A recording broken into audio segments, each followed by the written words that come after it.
Yeah. I don't get any of that. I don't get any Rock of it and roll. either. Sorry, the Ayatollah of rock and roll. That Y2K is himself, Chris Jericho. I was trying to figure out the most 2000 thing ever. Yeah. And You did it. Jericho's debut in WWE, which actually happened in 1999, but whatever. Like they were using the whole Y2J, Like Y2J, yeah. Yeah. Hell yeah. That felt not just peak 2000s, but peak late 90s. Oh yeah. You know, that could have been a trick. Like you could have not mentioned Jericho and asked me what that was a reference to, and I'd say every White Wolf role-playing game. Yeah. So great. Well, welcome everyone to the Next Issue podcast. We were just gonna have a free conversation, and we're still gonna do that, but now we get to, on top of that, celebrate 2,000 subs on YouTube, which is great. So thanks everyone that has subscribed. If you are watching this and not subscribed, we could use more. We don't want to stop at 2,000. You know, I think this morning we were at like 2004. Oh, really? If I remember, yeah. Because I put out the little thing yesterday on our socials, and I guess people got excited. I do know who our 2,000 subscriber was because it's a buddy from Discord. Oh, Tony. really? Yeah. That's So awesome. Tony's gonna get something in the mail. I'll figure out what. Yeah. Also, we're gonna do our.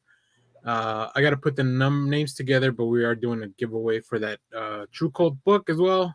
So we'll do that later on. We'll announce the winners. But let's see, what are we at? 2005. Damn. As of this morning. Nice. So, Love it. and so that those last 6 happened overnight. So cool.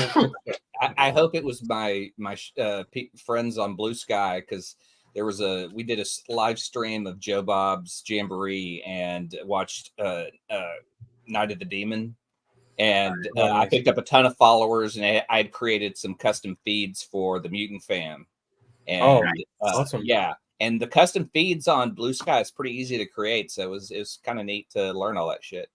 Okay, well, great. Yeah, I think it's, I guess one good thing to come out of this whole X debacle is that you kind of get to rebuild a new community, like start fresh with Blue Sky and other places.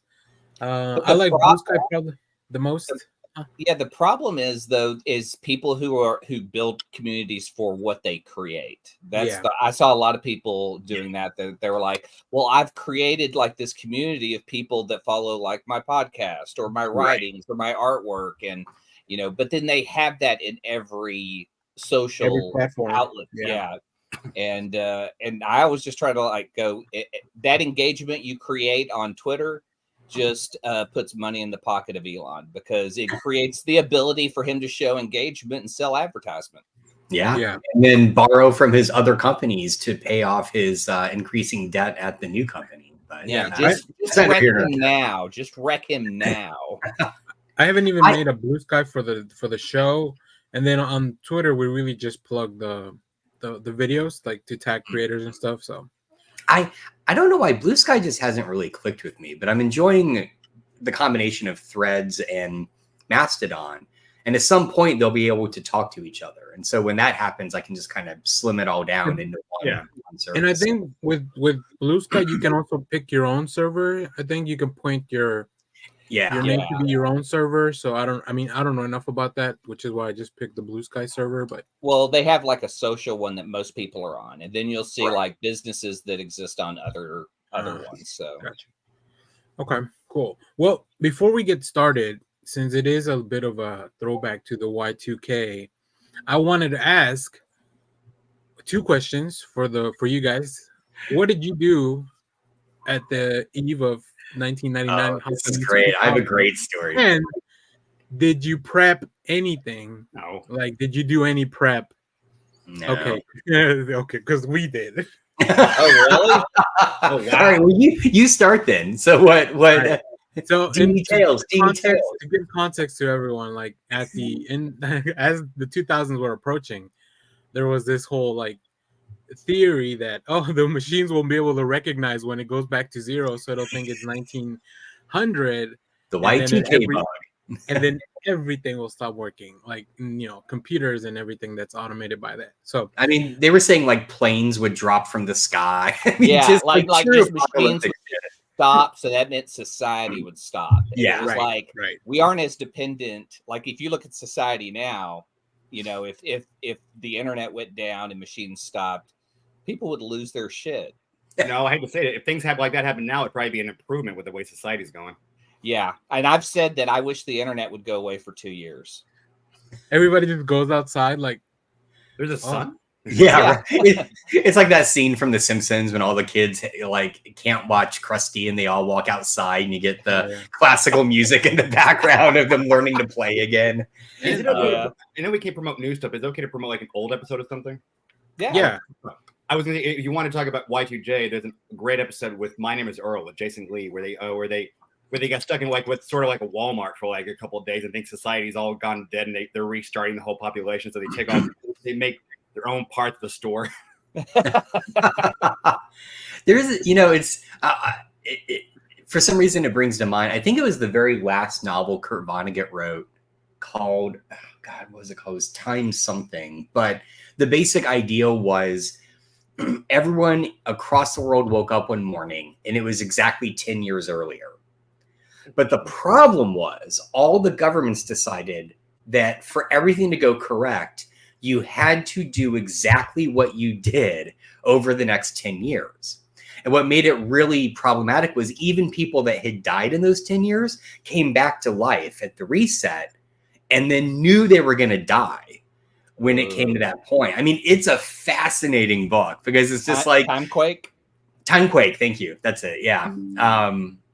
And so I don't know, for some reason, the whole, 2 years without the internet just reminded me of that, because it's like when the internet comes back on, it's going to be 2 years back, right? Like people will be like, oh, that meme was popular 2 years ago, so. No, I can't imagine what my inbox is going to look like after 2 years. Shelby gives me such a weird perspective from some of the kids she works with because like when The Matrix came out, we were all like losing our mind over this great movie with incredible, concepts and cinematography and one of the kids Shelby works with said, is The Matrix a really good movie or just a great meme? They boiled that fucking trilogy down to just a meme, and that was their opinion of it. And I was just like, I will give credit to the first film and nothing after that. It's I've only seen the first film actually, but same here. I feel like what you just described, Clay, is what Kyle and I deal with every day working with young students. So yeah, I will say the Animatrix is worth watching. That's the one I've heard that's good. Yeah, that's fucking fantastic. That is like, but where in the film series does that take place? So it's a anthology, so it takes place at different parts. I think you do need a little bit of context from the second film, at least for some of the stories. No, because you have the story with Nairobi and that ship, the other ship. So and you meet all those characters in the second movie. Also, the highway chase is pretty good in the second movie, like with the twin, like those ghost twin. Like there's some good stuff. Never happened in the second one. Yeah, it the story falters, but the visuals still are there and fantastic. Yeah. Like like they built a highway just to shoot that scene. So there's a lot of it that's practical. That's really good. It's kind of like not Johnny Depp, Jesus. It's kind of like Tom Cruise doing all the freaking oh my god, I won't believe the name. Mission Impossible. Mission Impossible. It's like there might be some good visuals, but why the fuck are they still making movies? Because he has a death wish and he just wants to keep pushing himself further and further. Oh, Tim, you're making me feel so old. Y2K happens, so that means yeah, I guess not. I guess it doesn't mean much. Okay, so here's what happened to me. New Year's Eve of '99 into 2000. That fall I just started dating my now wife, and we I feel very old now, but her brother and sister-in-law and niece and nephew, who were very young at the time, all live in a tiny town in the panhandle of Texas. And we went out there for New Year's Eve, and I'd never been there before.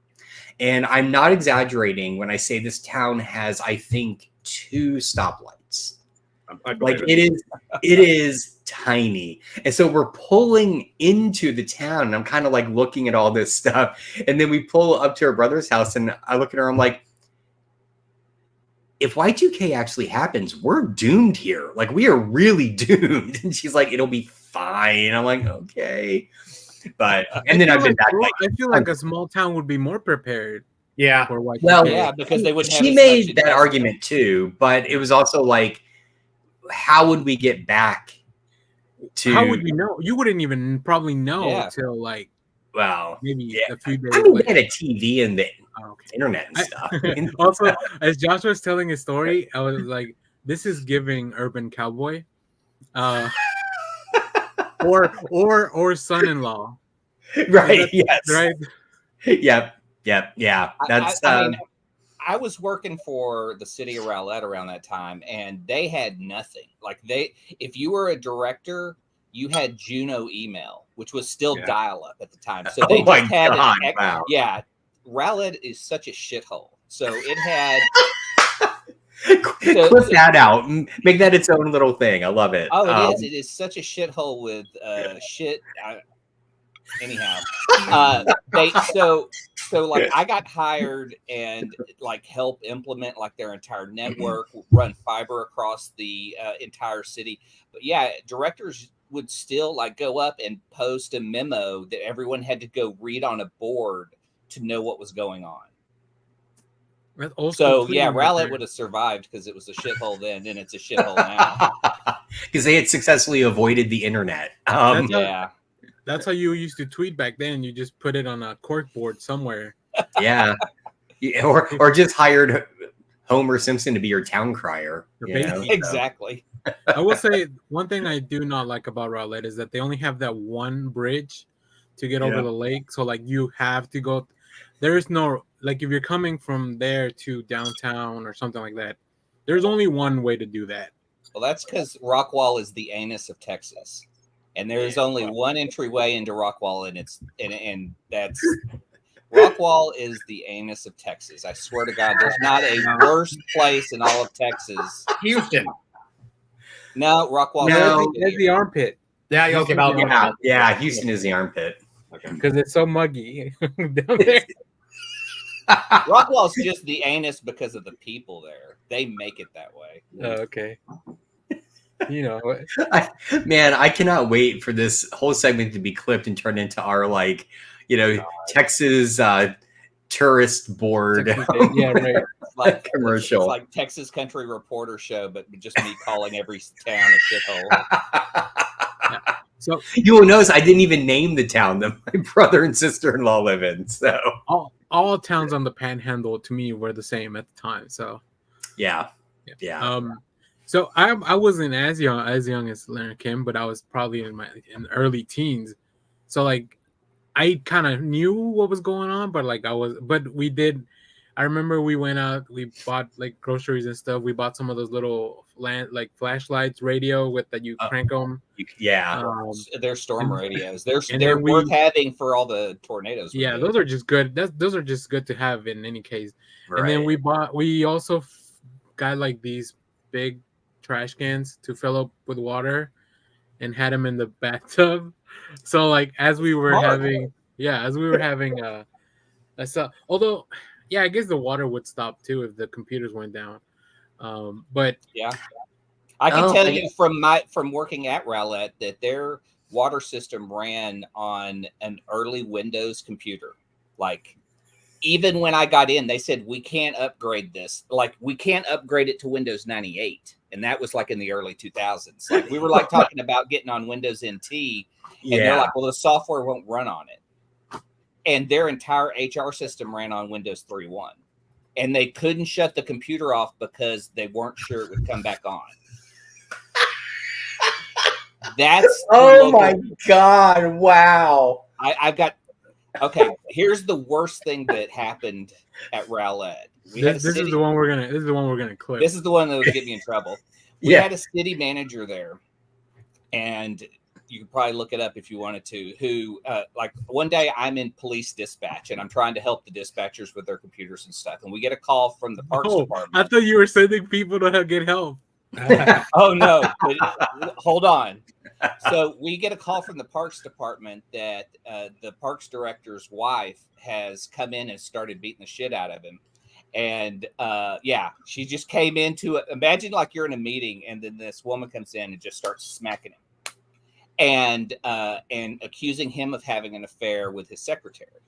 So he tries to get her out of the building, and so she decides to leave. They called dispatch and they said, "Hey, we have a physical altercation between the parks director and his wife. Can you send someone over there?" And I'm like, "Holy shit! I'm going to sit here and just listen."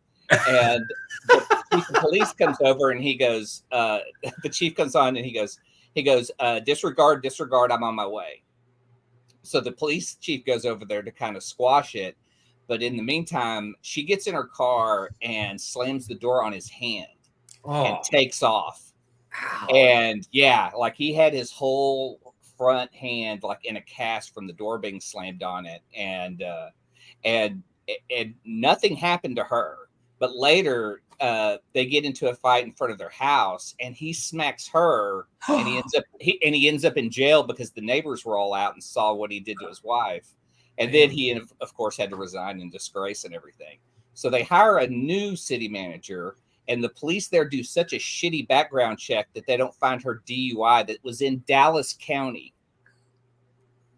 And so she has a little fender bender one day, and they pull up her records and find out that she had a DUI. And so they had to get rid of her. I was there 3 years, and they went through 2 city managers because of domestic violence and DUIs. Clay worked in like the worst version of the Parks and Rec show that I could. Right, exactly. What we got was this funny fictional slice of life, and what Clay experienced was the reality TV version. It's like if it was a Parks and Rec. drama, like they were trying to do like Sorkin, but failed miserably. Yeah. They didn't have the budget to do the walk-alongs. Yeah. I have a darker story that I won't even tell on here. That's like just the shit. We'll save that for the Patreon. Yeah. Right. We have to put that behind a paywall, all right, before we start hearing from lawyers. It was the darkest thing I think I've ever experienced. Oh How much walking and talking did you do at work, Clay? Oh, none. None. It was all just trying to cope with all the people there and the problems. I had to teach a guy how to use a mouse. Like he would go, "What's the difference between right and left click, and when do you double click?" And because he was like 65, retired from the military, but he was a city planner, but he just worked on paper. That was all his life. So I had to show him, and I spent like 2 hours with him because the city manager wanted him to understand he needs to use a computer.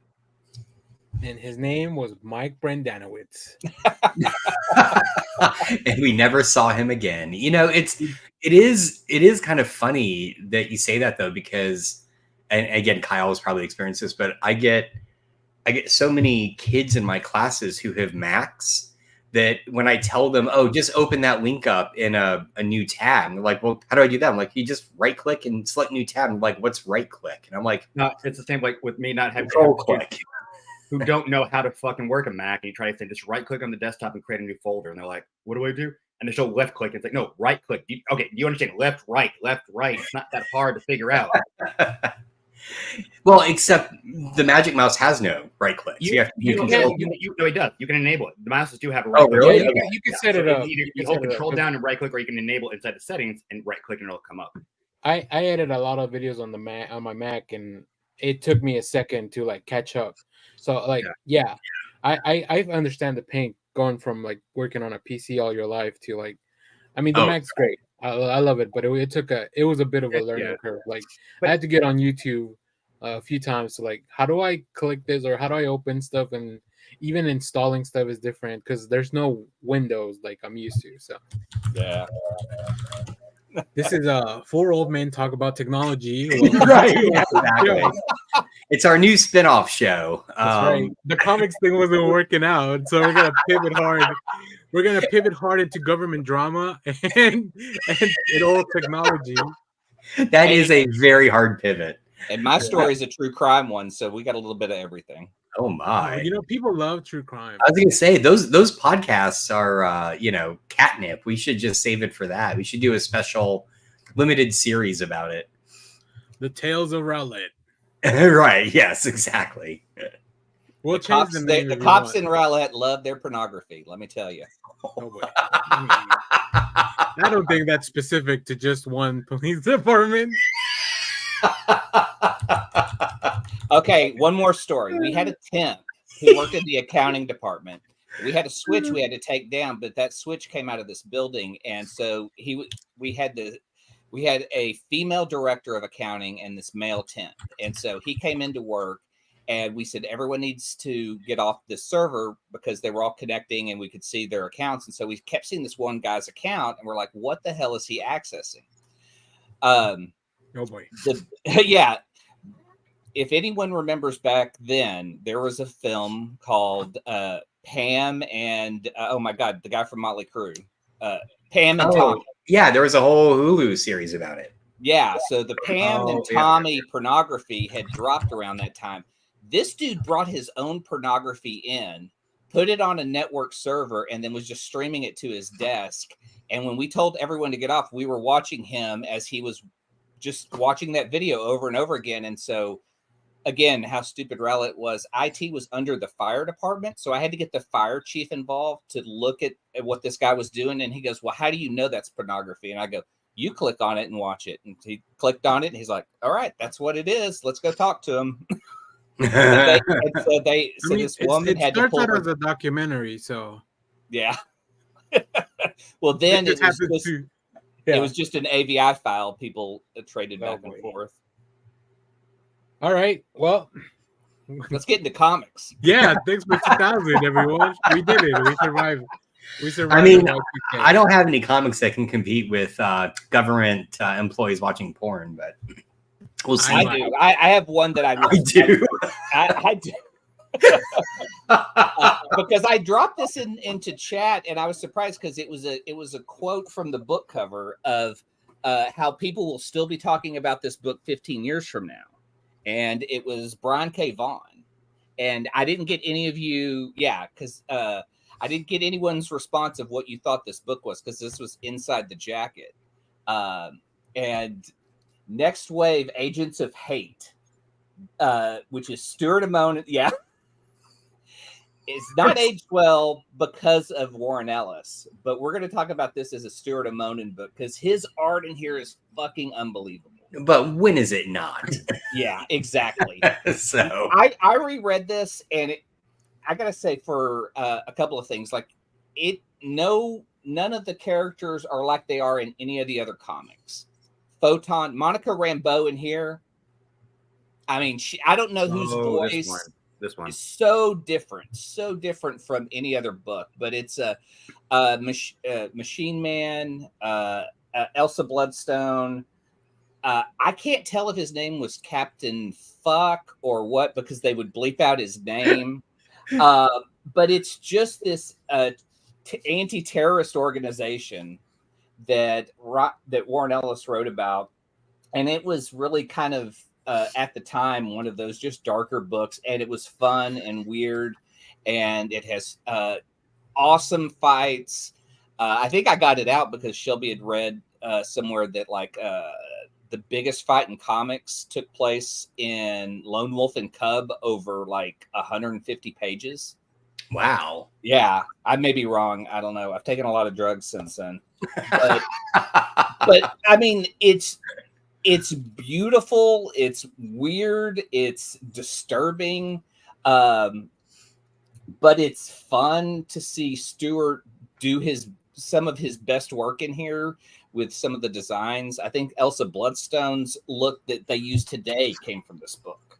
Oh, okay. But the first two volumes, Next Wave, Agent of Hate, just wild and weird. You're not going to get any character out of it because, like I said, Monica Rambeau is just so different in every other book I've ever read except for this one. Because she's kind of I don't know, angry and talks way out of character. But I kick your face, and this is what they want are the 2 volumes that they put out. And I absolutely, I think it's still fun, but I don't think people are still talking about it. I think that review is a little too much. Have any of you guys read Next Wave? No. Doesn't sound like familiar. No. Wow. I would be curious to hear y'all's thoughts. I'll let someone borrow it and y'all can dig through it, because it was definitely a throwback to that time period. Interesting. I was gonna say, Josh, do you have anything you want to talk about? I know you got to dip out in like a little bit. Oh, I'm okay. We can go through your stuff first, real quick, and then. I mean, so let's see. So I am way behind on my stuff. Did I talk about this last time? I think we did, or maybe we were talking. No, maybe I don't know if it was on the chat or not. But I love that book. It was so much fun. Like I read it and I loved it, and then I immediately handed it to my daughter and said, "Just read this. It's super fun." Like I have not had this much fun with the first issue. And can I just say, D-Dog, new favorite character. D-Dog. I mean, just so good. But yeah, I am way behind on my comics. I will say I went to my store yesterday. Did you pick up the one I told you to pick up? I think it was the Fire and Ice. I think was it Fire and Ice? No, but I saw it at the store. Because okay, so then in that case, I'm gonna spoil something for you. Okay, that's fine. And maybe this will convince you to buy it. I think it's Fire and Ice. Hold on. Yeah. All right. So in this book, Fire and Ice move over to Smallville, and they start kind of a business or something. Oh, that Fire and Ice. Yeah. I thought you meant the No. version of the Frazetta thing. Okay. No, yeah, that's what I thought so too. Yeah. Whoa, look at that chrome cover. That is very bright. Here's the last page of that book. Oh, okay. Yeah. Dude, what's so crazy is I flipped through it at the store, but I didn't get to the last page. So I read this. I think I read this last weekend because we didn't have a show last weekend. So I read it, and then because I was getting ready for the review, and I was like, oh, I got to the last page. I was like, oh, Josh needs to. I think Josh is gonna enjoy this. So now you got to pick it up. Okay, I will go pick it up. There were 2 books this week I wanted to pick up, and then I opted not to. That was one of them. The other one was Blue Beetle #1, and it looked really good. I was really impressed. So there were at my shop, there were 2 copies of the same cover side by side, and I didn't read the covers very carefully. I was like, oh man, they got a ton of copies. So I picked one up and I flipped through it, and I was like, oh, it was all Spanish language. It was really cool. I was like, this is awesome.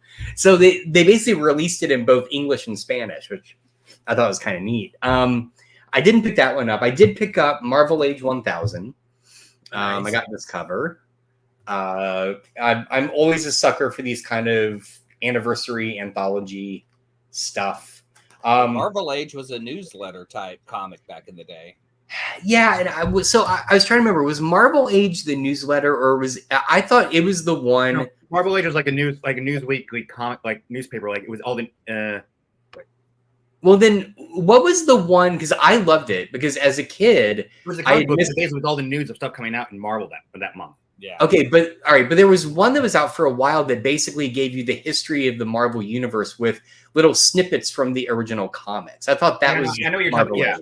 Yeah, I know what you're talking about. I don't remember that. Hold on, let me check them out. Keep it on. I loved it because for me it was at the time you couldn't get trade paperbacks of the original series, right? And I'd always heard about all this stuff, and I'd read a lot of the illustrated handbook.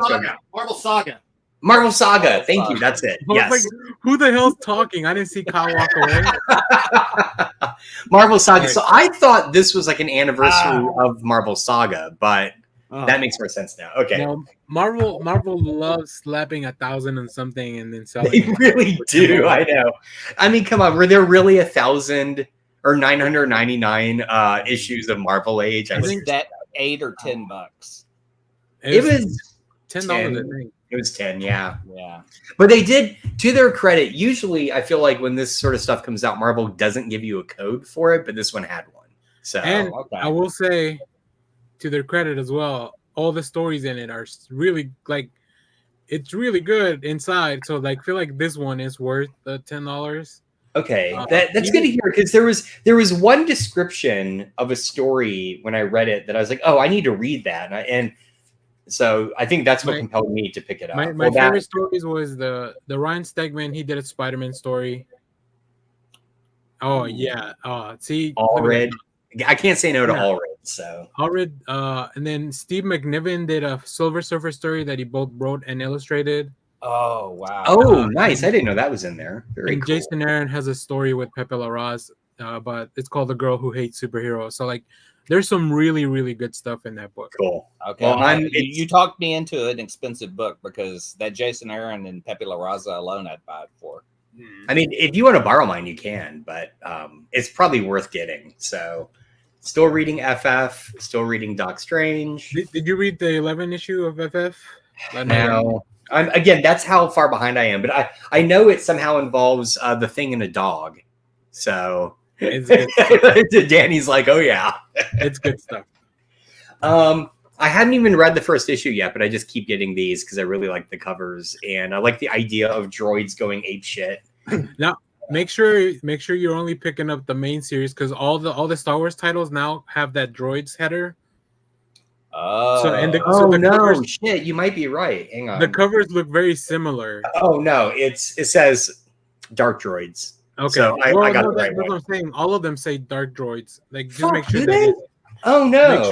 make sure it's not like Star Wars 32, the dark droids tie-in. Because somebody as they were clean. Did you grab the Star Wars issue? I don't know. I'm really pissed off now. I have no idea. Who's the author on it? Fucking Marvel. Fucking Marvel. Fucking. Well, especially because Josh had like a variant, so it's not even the main right. cover. So it's harder to Because tell. I like these. Charles Soule. Okay, yeah, he's writing droid. Okay, it looks like you got the right one. Woo! Thank God. All right. Yeah. Come on, Marvel. Don't make it so hard.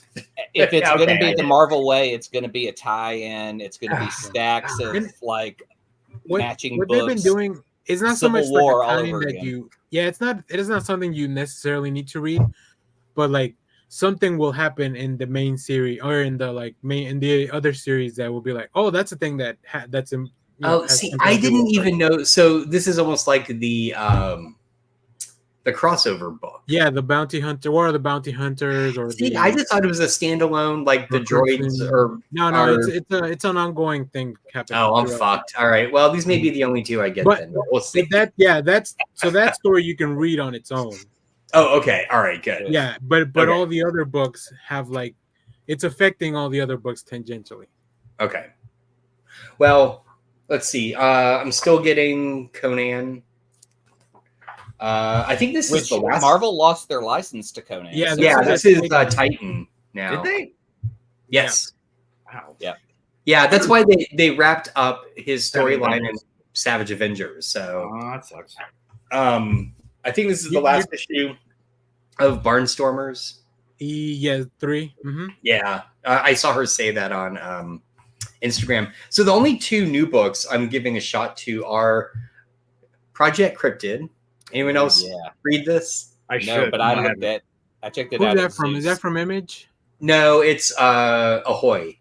Oh, okay, no. But I mean, anything written by Paul Cornell, I'm picking up, and so he does the first story, Wormy and Me. So I got that. And then, did anyone else check out Plot Holes? I bought it. I haven't read it. Okay, I haven't either. It's a new Sean Murphy book. But I think he crowdfunded the book, and now it's finally being published by this publisher I've never heard of. Yeah, Massive. Yeah, I've never heard of them. So, but that was 3 weeks worth of comics there. So nice. Yeah, I'm so way behind. All right, I'll let Clay go next because I read some of that stuff that he's going to talk about probably. But okay, most of this I put links to because I got them all from the library. But Ant-Man Second Chance is Nick Spencer's run on Ant-Man. That's just fun, dealing with Scott Lang and what it's like to be an ex-con trying to get a job. Like Tony Stark won't even hire him, And so like he gets together with some like D-list villains. It's just, it's your Scott Lang level Ant-Man. It's not super science. It's just what? Is this where he opens up like an agency in Florida? Yes. Okay. Yeah, I've read this. It's pretty fun. Yeah. Yeah, it's just a really fun book. It's a lot about him and his daughter and trying to rebuild that relationship, which is like probably some of the better Ant-Man stuff. Mm-hmm. Oh, that's cool.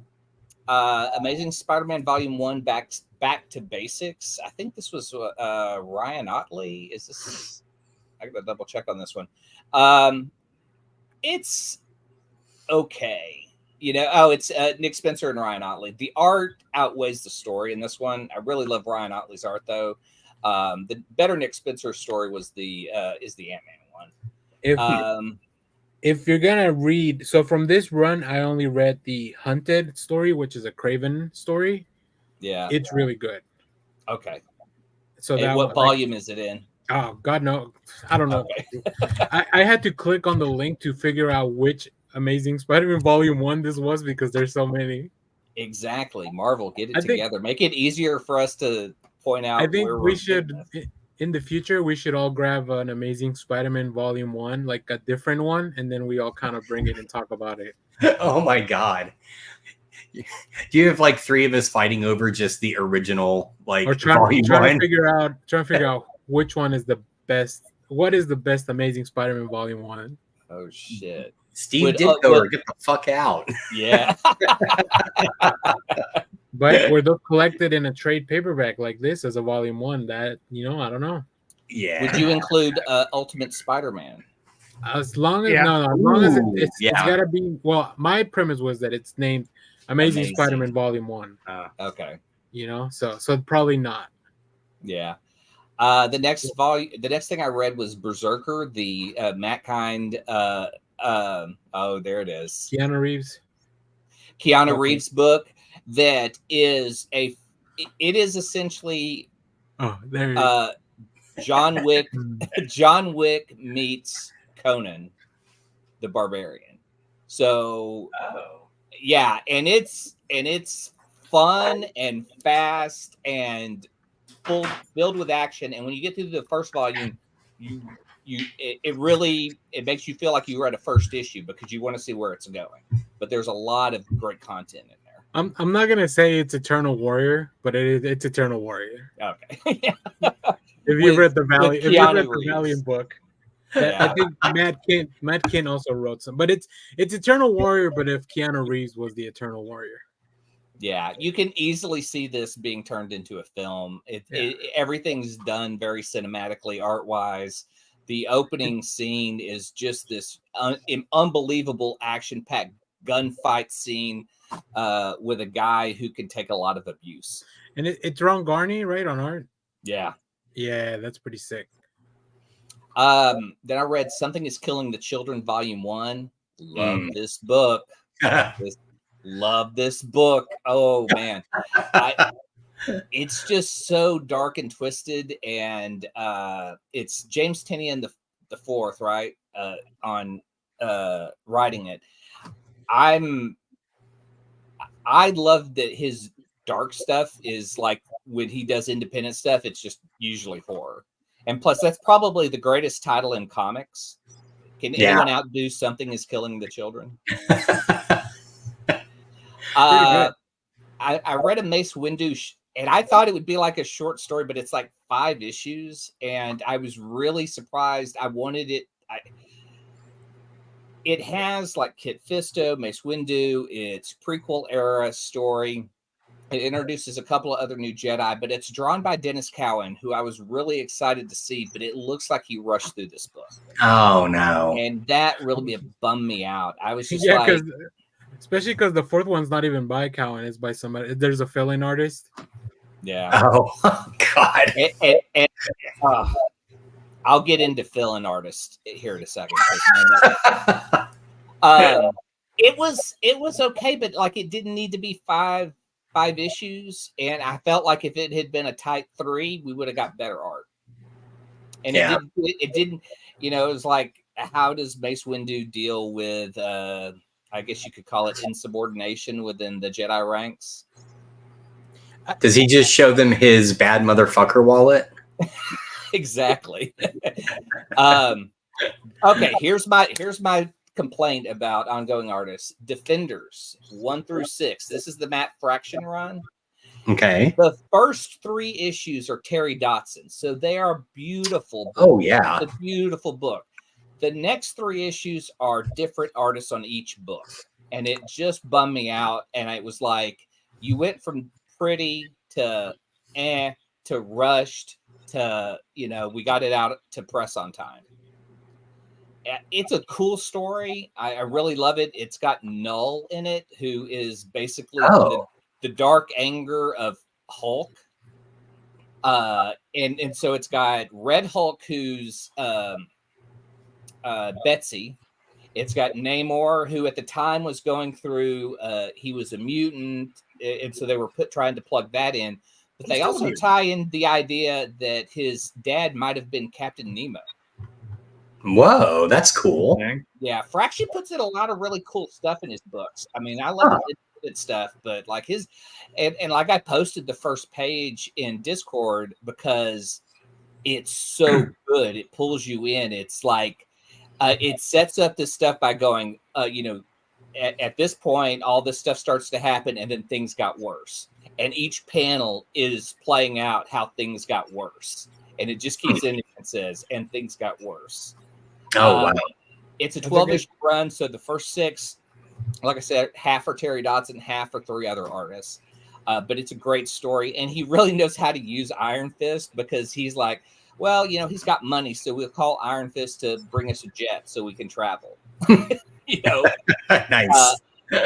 And then bring some of the mythology in because he wrote probably the best Iron Fist run of all with Brubaker in the Immortal Iron Fist. And I got to finally finish one of the way event books should be done. Like Dark Ages is a Tom Taylor run. It's 6 issues. Oh, it's a different book. It's 6 issues, but it's in a world where, oh God, what is it? A celestial has approached Earth and has sent out like an EMP, and it essentially its heartbeat is an EMP. So there's no power on Earth, and so it kind of becomes a steampunk world that is taken over by apocalypse. So it's a little bit of everyone trying to fight and survive in this dark world with no electricity. So you Speaking get of like Y2K. Speaking of Y2K. Yeah, speaking of Y2K, yeah. Yeah, and so like they're trying to figure out like the bad guys are trying to figure out how to get rid of the Celestial, and Apocalypse is like, well, I'll possess his body, and so that's his plan. And he also takes on Purple Man as one of his cohorts to basically enslave the smartest people of the Marvel Universe to help build the machine that's going to make this happen. So you don't know who to trust in this because they may be possessed, they may not be. But it's got Nightcrawler, it's got Susan Storm, it's got just an older Peter Parker with his daughter, Moon Girl, Devil Dinosaur.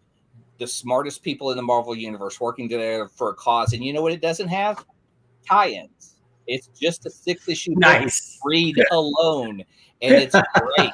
And it has incredible art. Like, that's what I loved about this is like, this is a book I can revisit and just read in 6 issues with no tie-ins. Yeah, Excellent. It's pretty good.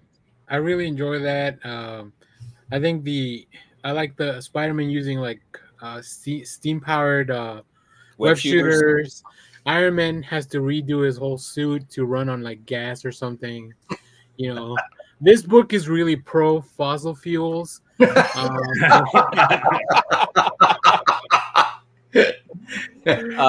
it's so fun, and the redesigns are really cool. Like the Iron Man suit is pretty legit. All right, let's pause there. Let's go to Kyle. All right. So let's see. I read that apparently came out, Silver Surfer Rebirth Legacy #1. So it's dealing with Genus Fell, like 90s Marvel, like Silver Surfer and Genus Fell helping save destroying this giant ship over Earth, and then they go down to, like, this is taking place during the time period of Adam Warlock and the Infinity Watch, and so they go down to the island, the dinosaur island that Adam Warlock was on. There you go, and basically Genus Fell doesn't really know anything about his father, so the Surfer ends up using his power to take one of the gems. And they go back in time, like it's a time gem, and they look at Marvel, who's taken on the Kree Century and saves his planet. But then he leaves, and you realize later that the Silver Surfer that's been with Genus Fell isn't Surfer, it's Mephisto. And so the real Surfer goes down to the island, meets up with Adam Warlock, and Adam Warlock and Infinity Watch attack him. So that's kind of where they leave off. But again, it's Ron Lim art. It's 90s Marvel when they were at their best. Yeah. Not the crap we're getting now. We can debate that. Yeah, that's quite debatable, I think. Yeah. I mean, Marvel keeps doing these things where they kind of go back into their old continuity. Early 90s when it was good. Even then, I would argue with you, but I would argue as well. I would. Yeah, I saw. So I'm not reading this, but I saw this cover. These negative space covers that they're doing. They're really cool. Yeah. I don't like all of them, but I think Thanos really works, like in the negative space. Thanos works. The Vision works. The Vision worked. Yeah, I liked that one. Yeah, I wasn't a big fan of the Miss Marvel one because I think I wasn't either. It had almost too many lines and negative space. It was kind of hard to read. And I'm trying to see. I don't know who the cover is by, but this has the old school credits, so it doesn't have like variant cover artists and stuff like that. So, but yeah, I only picked it up for that. I think they did a Rebirth series for this a little while back. Yeah, they did. For this one, and I was like, nah, this is fine, but it's not like the Silver Surfer that I've been following. So I'm sure somebody else will read it, and that's Kyle. So there you go. Well, no, I think even Clay would admit the Ron Lim run of Silver Surfer back in the 80s and 90s was really good. Yeah. I would definitely pick up Ron Lim art. Yeah. Cool. See, I'm not as big a fan of Ron Lim stuff as you guys, but and eject button. I know. No, he always felt to me like the artist transitioning from that 80s Marvel style to that 90s Marvel style. So see, Lim for me was like I put him up there with Byrne or Perez, but he was like one of those quintessential. Wow, really? No, I mean, Lim was one of those guys. But I mean, like when Perez left Infinity Gauntlet, they brought on Lim to finish it off, and I was like, okay, I couldn't think of anybody better at the time. It's close. Like his art is very close to Perez, but Perez is not S tier. He is S tier for me. I love his art. I think he does a great job of doing multiple heroes on a page. That's where I put him. I put him up there with that. Okay, and that is a talent of his. I just don't think he's as good as George Perez is at it. So no, Perez is definitely the better artist, but I put him up there in those leagues of like Byrne and when you're doing multiple team books together. Like when you have multiple players in a team. Yeah. I would put Byrne as an S tier if he wasn't such a piece of shit as a person. No, exactly. Yeah, and I'm not saying this as a person, but you can't deny. Yeah, there we go. Yeah, but as crappy as Byrne is, you can't deny the art style. Oh, definitely. Yeah, I mean, I have Byrne art tattoos, so there you go. The next one I read was Spider-Man Volume 6, number 33, and this one's interesting because the previous issue dealt with the Goblin Queen giving Kraven this power, so where they're going after Norman to try to make him the Green Goblin again, so they can have a fight. Like Kraven wants to hunt the Green Goblin and basically take him out for the Goblin Queen, and they attack Norman's business, and then basically, but Peter's there, and Peter gets in the fight, and basically when Kraven is about to hit Norman with his evil zap, he hits Spider-Man instead. So the next book is Spider-Man kind of goes all evil. And he goes, okay, it's time to take out Kraven. So he puts on the black costume, and we're reliving one more night.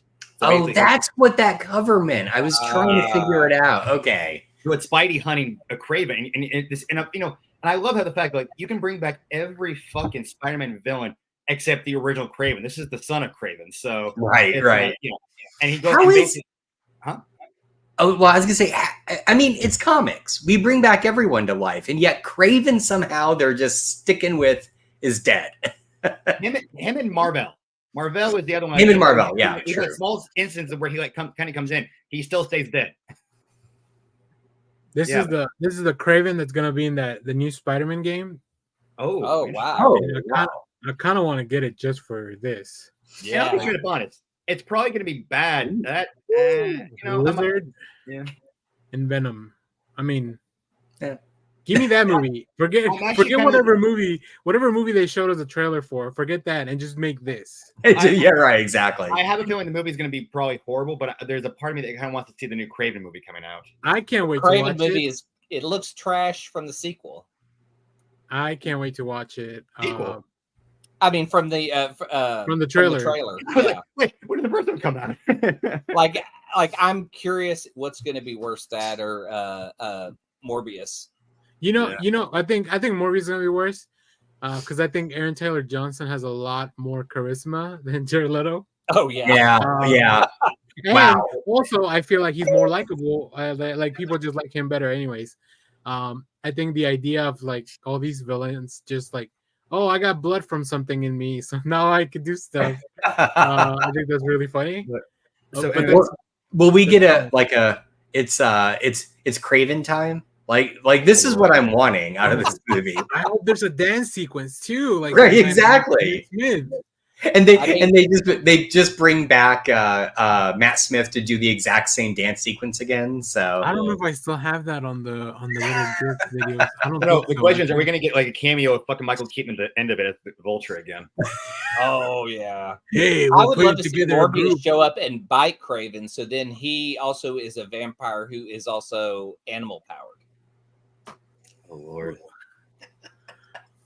I Okay. just want Right. trash No. movies with trash villains. So this book basically goes on where they end up hitting the sewers, and you find out there's not just one, but there's multiple vermin now. And then Yeah. it basically ends with Spidey putting Craven in a grave with a gun. He goes, "Do you want to do it by yourself and commit suicide?" And so it just leaves it at a cliffhanger. It's kind of like, this is kind of oh my god. That's dark. Wow. Yeah. Jeez, that is dark. yeah. Hey kids, comics and suicide. God, I'm about to put content warning on this one. Thanks, guys.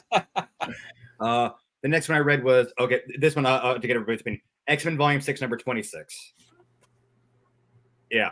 Because I have to read this one because it's because this is still continuing because they're doing crossovers with the Iron Man, Emma leading up to the marriage, but like basically they're in the they're in the Hellfire Club when you realize that the Kingpin is now the new Black King of with Shaw's out, Kingpin's in, and you find out that Emma, as they're in disguise, goes to Tony and says, "You better tell somebody that basically there's an assassin who's on his way to kill Firestar."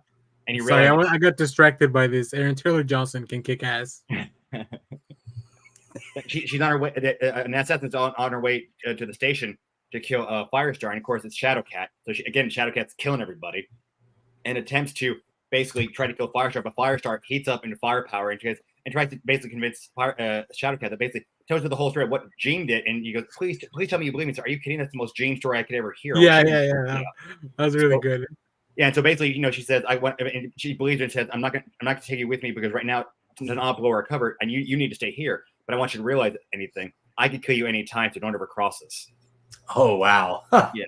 I love the Shadowcat- way Yeah. they're using the Kitty's ninja powers from like way back in the day now realistically with her powers, and- just phasing people and putting phasing guns into their heads. But see, this is where I'm really looking. They're gonna have to really retcon the X-Men universe now because the X-Men are killing people, and that was something they never did. And Kitty now has I don't know how many deaths on her hand. It's like, to be fair, Orcus did it first. Huh? Orcus kind of started this thing. Like, right, X-Men had the rules, and they're like, well, rules be damned, you killed all my friends. Because I think I know a lot of them don't know if all the other mutants are alive, right? You have to. And I'm pretty sure Wolverine crawled out of the sewer in the Dark Phoenix saga and killed a lot of. No, he didn't. He only made him cyborgs. Because if you go back, there are a couple issues later in the 150s where you find out that basically they attack the mansion and the guards that he cut up basically come back and say, "Yeah, you made us into cyborgs." So they didn't actually kill them. He sliced them, but he didn't kill them. Wait, I thought aren't the people that work in the Hellfire Club aren't those are people, right? Like the ones with the little mask. No. What he's saying about like back from the 1980s when the Dark Phoenix saga. I've seen Wolverine kill many of those. Yeah. Did you see him just shoving the original claws? John Byrne Dark Phoenix saga when he's in when Leland makes him go down into the sewers and he comes out and he takes on those 4 Hellfire guards. He doesn't kill them. He makes them they make him into cyborgs like Pierce. Well, they're basically saving their lives by bodies. But again, he never killed in that run he didn't kill anybody. All right. Well, just because they're saved by robot parts doesn't mean they wouldn't have died with like his claws. And don't get me wrong, Wolverine's been the one exception about being able to take lives, but now like you had multiple other X-Men, like Psylocke killed some people, Shadowcat's mutilating people. I think half of like there's a big part of the roster that are assassins by trade. Yeah. I do. X-Force is just assassins of the X-Men universe. Oh my God, X-Force, dude, that's their wet works team. I mean, come on. The wet implies blood. That's where that comes. Anyways, I do want to take a second to apologize to Marvel editorial. This is my apology video. When I did the preview, I read the synopsis for X-Men 26. And it reads as follows. We're not losing an X-Men, we're gaining an Avenger. The moment we swore would never happen, heck, the moment Emma Frost swore would never happen is here at last. As Emma Frost and Tony Stark tie the knot in Invincible Iron Man 10, Emma's mutant family reacts to the surprise news. So I thought that they had already, that they delayed issue 10 for some reason, and this came out first, and I was very upset about Marvel doing that. But no, Invincible Iron Man comes out later this month. Which he should get the stealth armor in that one, I think. Yeah. So I went on a rant about how Marvel always does this bullshit about like they'll put out an issue, but something else that you're supposed to read prior gets delayed. You're not apologized because one time they didn't do it. Only apologizing to this team, whoever put this one together. Not to the Secret Wars team that really fucked that up. So, we got somebody in the chat. Ooh, got back from meeting Larry Hama. I'm jealous. Yeah. Did you get any cool books signed by Larry Hama? Yeah, what's your face? Let us know in the chat. Yeah. Canadian Survivalist. Was this is there a fan expo going on in Canada? What's going on? Probably. I know Baltimore has something. Not to knock on Larry Hama, but that man goes to any conventions, not just fan expos. He was here at the G.I. Joe action figure toy show that was here back in June. Well, as he should be. Right. He could point to the back of every action figure. I wrote that. I am not knocking Larry Hama. I'm just saying, but the man, it's not like he limits himself to like one specific comic. Yeah. Well, I just meant Canadian. I just meant from the name of the commenter, Canadian. I figured. But he's cool that way. Like he'll show up at anything, basically. Good. He should be going around getting some money for G.I. Joes. Yeah. Hell yeah. Cool. What else, Kyle? Hold on. Going back this next one. Master of the Universe, Forge of Destiny, #1. So this one basically is kind of takes place right after Adam gets the sword and Skeletor arrives on Eternia and becomes new ruler of Snake Mountain. It's basically dealing with where like Randor, like He-Man. It starts off with He-Man and Grayskull, and he realizes, what's the time? I got to get back to. He tries to return back to Adam. I got to get back to the palace, and the sorcerers. You're not fully aware of the powers of He-Man yet. Now, do you not realize that your steed over here, Battlecat, can get you back faster than if you were at Prince Adam? So he gets back. Skeletor. Basically, and this is like it's Randor saying we got to make. He's going to go on this nice. They pitched this book as He-Man Year 1. Yeah, basically. That's cool. That is cool. Yeah. I like that a lot. Tim Seeley writing it. He's good. Yeah. So he's on his way to basically kind of travel Eternia and try to help people. And he himself, he's yet to meet He-Man. They hear stories about him helping everybody. They've yet to meet him. And basically realize they're on the way to the city. Ant-Gar, which is like the race of blue people who are sort of like the thought of as like the minority kind of race on Eternia. They're not the pure people. Yeah. And in a lot of ways, this was the race that Skeletor was supposed to become because Skeletor in some versions of Master Universe is Randor's brother. Yeah. And so And so Skeletor has Evelyn go. Evelyn pretends to be Adam in the city, ends up killing some people. And so basically, and that Gar now wants to capture Randor and his whole team. And so basically, it's going to be like this kind of rebellion or a civil war between their civilization and Randor's people. So it'll be interesting where it goes. If you Google Masters of the Universe Forge of Destiny #1 preview, our video is the first thing that comes up on the video, which is cool. Nice. So yeah, this was a lot of fun. I really liked it. I also want to be digging this one up. Yeah, I mean anything related to the Revelations, like connected to that Revelations series, I'm gonna pick up. Oh, no, but you heard you. Yeah, it's a voice. It's voice acting, so I can do this. You did hear who they added to the list for season 2, right? Tell us, because I don't know that everyone knows. Keith David as Hordak. Oh yeah, dude. Oh, that's awesome. Goliath himself. So all right, just go through a few comments real quick. So Canadian Survivalist got his figure and G.I. Joe #1 signed and the 40th anniversary personalized. Very cool. That is very cool. There's a Larry Hama action figure.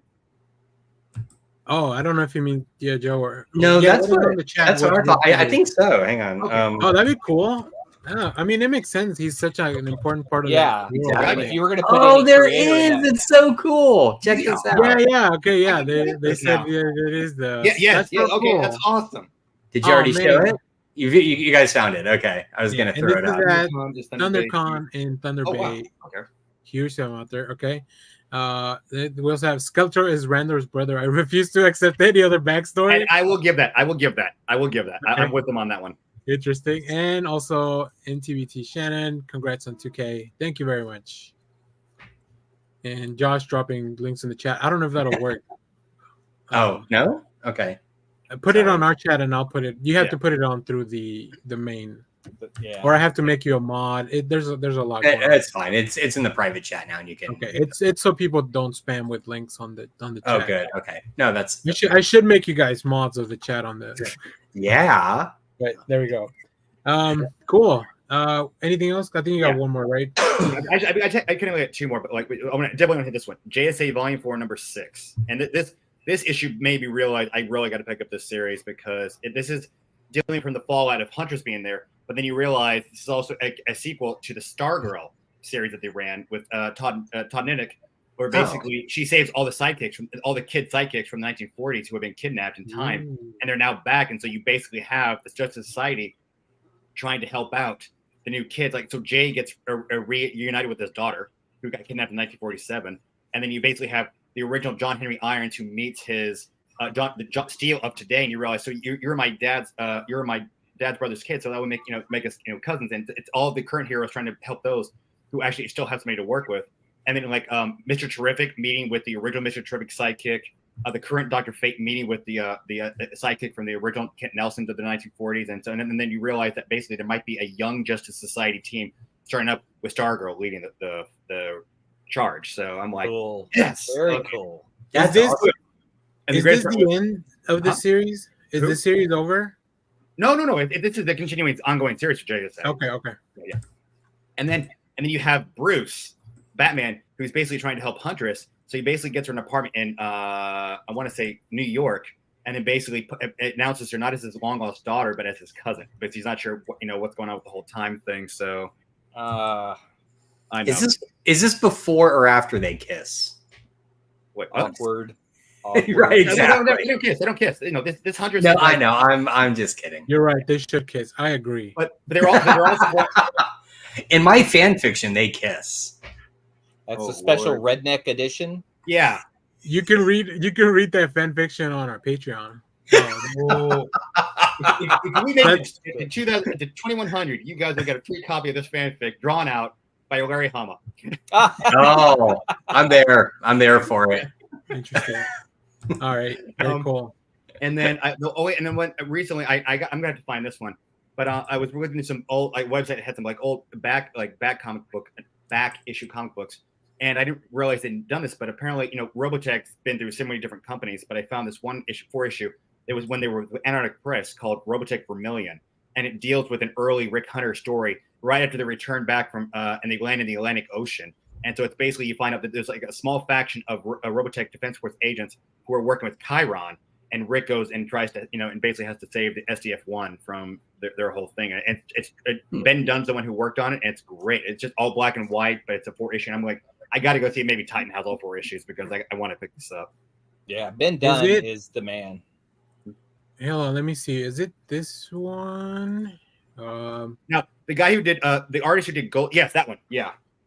I mean, this looks like, is this manga or comics? It's comic books. Yeah. Oh, okay, because it's got a very Antarctic Press is basically it's an American comic book company that does manga style books. Yeah. And Robotech was an American adaptation of that. Like they had put a whole series together from 3 different series. I gotta get it. It's so amazing. Yeah. Weren't they based out of Austin? They are. Yeah. No. I want to say San Antonio, and I think they still are. Oh, San Antonio. No, that's right. Yeah. Okay. Yeah. Luckily, it's a Texas comic book company that's still around doing stuff. MyComicShop.com?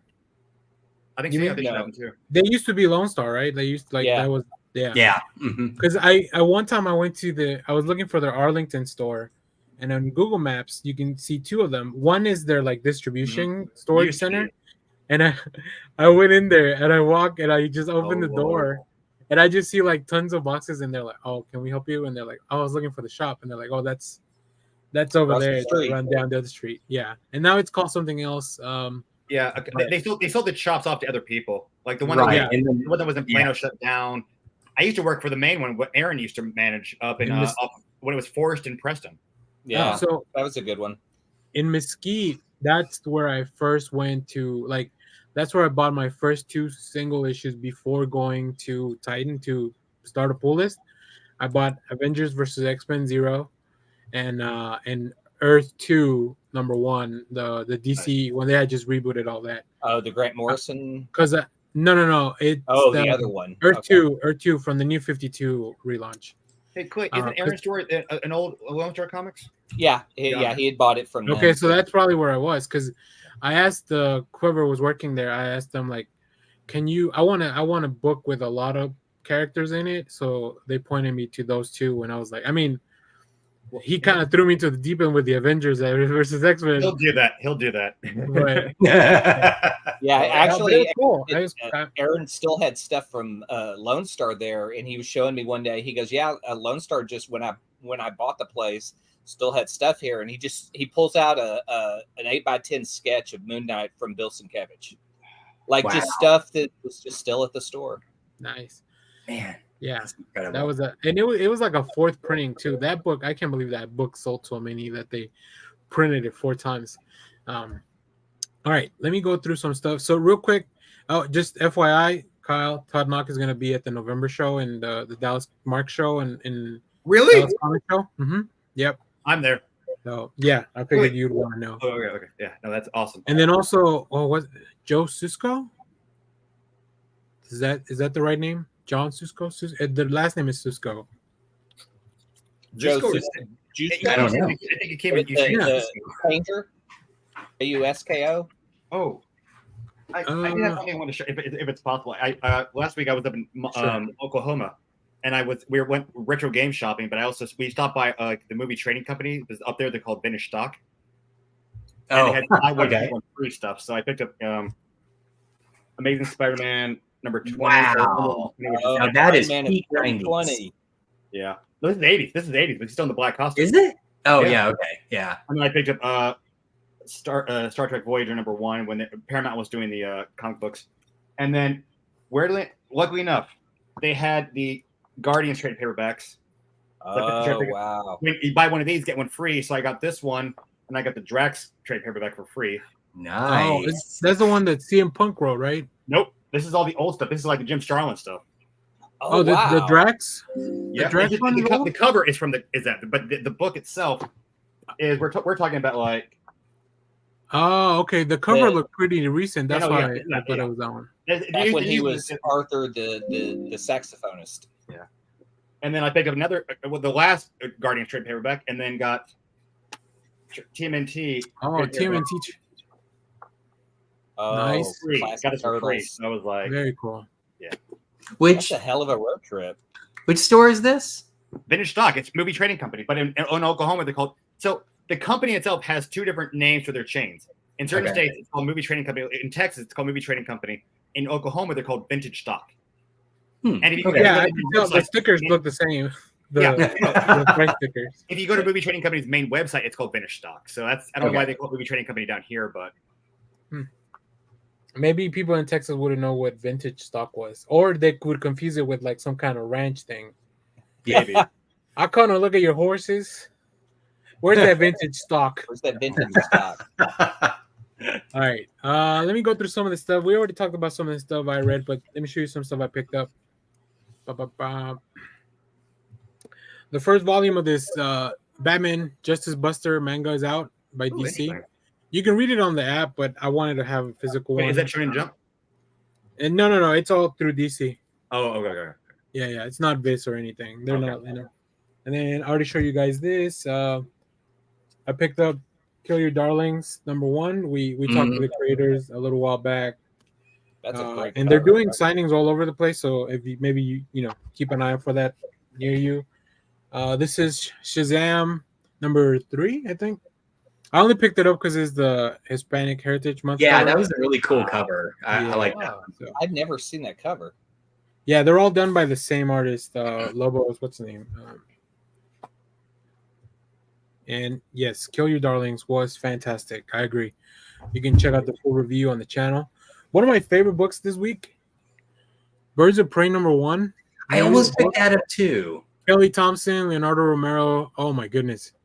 Yeah, it is fantastic. Okay, that's good to hear. As you can see, it's a very different team than normal. Yeah. But yeah, I've never read anything with Zealot, I don't think, because I think she's part of Stormwatch. If or Wildcats. Wildcats. Yeah. So, and yeah, like I said, yeah, Griffin's having the creators having a bunch of signings. I'm getting my friend to give me a signature today at the Vault of Midnight in Grand Rapids. I'll talk about this one in a second. I finished reading Ghost Rider Wolverine, the Weapons of Vengeance crossover. Clay's not a fan. It's really, you don't like this book, or you don't like the crossover? I've read all the books up to that, and it's just like it's building to that book, and it seems like you only need to read the final book of it because I feel like the other ones are just filler. I like it a lot. No, you need to understand how fucked up this demon is. Yeah, but you got to read Ghost Rider Wolverine Alpha. You got to read Ghost Rider 17. You got to it has 3 books before you get to that, and it's also part of Fall of X. So I just was kind of after reading the last one, I was just I don't need these. I've spent $10 on 2 books that I've just kind of meant about. Yeah, so I like that they also focus on the how many times how many times Logan and Johnny have had to work together, or how many times they've come to blows. I like all that nonsense, and then also just anytime that little kid would put humans together, if you will, what he was doing his thing. Yeah, it was pretty rad. I just felt like it was padding. Just didn't really. It'll definitely be better as a trade. It should be a small trade, not one of the longer ones. Yeah, I don't know when they started doing these Alpha Omega tie-in books, but they kind of pissed me off. So what Marvel is doing is instead of it's inflation, and then instead of it's shrinkflation, right? So instead of giving you a trade with 6 issues, they're giving you trades with 5. So they need to chop off. They need an issue that doesn't have to be part of that trade. So then they do it like this. So the first, the 1 through 5 Wolverine or whatever, and then you got this leftover one that'll be part of this other collection, and then they can keep going from 6 to 10. So yeah, it's just the way they probably figured out how to save money on some of this stuff, or get more money out of the readers, I guess. There you go. I am reading Poison Ivy, but I only picked this up because it's like a glow in the dark variant. Obviously, you can't see it. It's called the bioluminescence cover. Oh wow! Okay, it's just glow in the dark. You can feel it. It's textured. All these orange things are kind of textured. It's hard to display that in a video medium. And then I got this this cover for the. It's the Batman Day cover. Yeah, next weekend's Batman Day. I don't know if we'll have a stream because I want to go. I think they're re-releasing the Nolan trilogy in theater. At IMAX, right? Yeah, so I want to see if I can go to that. So stay tuned on the channel for that. Something really cool that I wasn't expecting to find. So I picked up this book, Mother Nature from Titan. It's written by Jamie Lee Curtis. It's based on a script by Jamie Lee Curtis. But that's right. Yeah. But the reason I bought this one is, oh shit. Hold on. I heard an interview with her on NPR about this. Did she talk about what the movie is? What the hell? There's a movie? Well, so it was intended as a screenplay that she had like decades ago, and she's just now turned it into a graphic novel. So this version comes signed by Jamie. Oh wow! Whoa, that is cool. And who wouldn't want to have Laurie Strode's autograph? Yeah, totally. Exactly. So that's why I picked it up. I did want to read it, and I am gonna read it, but that wasn't the main reason I picked it up. I think that's all I have. Oh yeah, the last thing. So last weekend I was over at Dallas Comic Show in Music City Mall, and I got a commission by Sam Lockby. Some of you may have already seen this on social media. Nice. That is awesome. That is amazing. A really cool flash. Like, I'm very happy with it. It was also very reasonably priced for like what's going on here, for the level of detail. So that is awesome. All right, and then the book I did want to talk about. Let me see, where did I put all this stuff? So it's here we go. So Batman's having a crossover with Catwoman.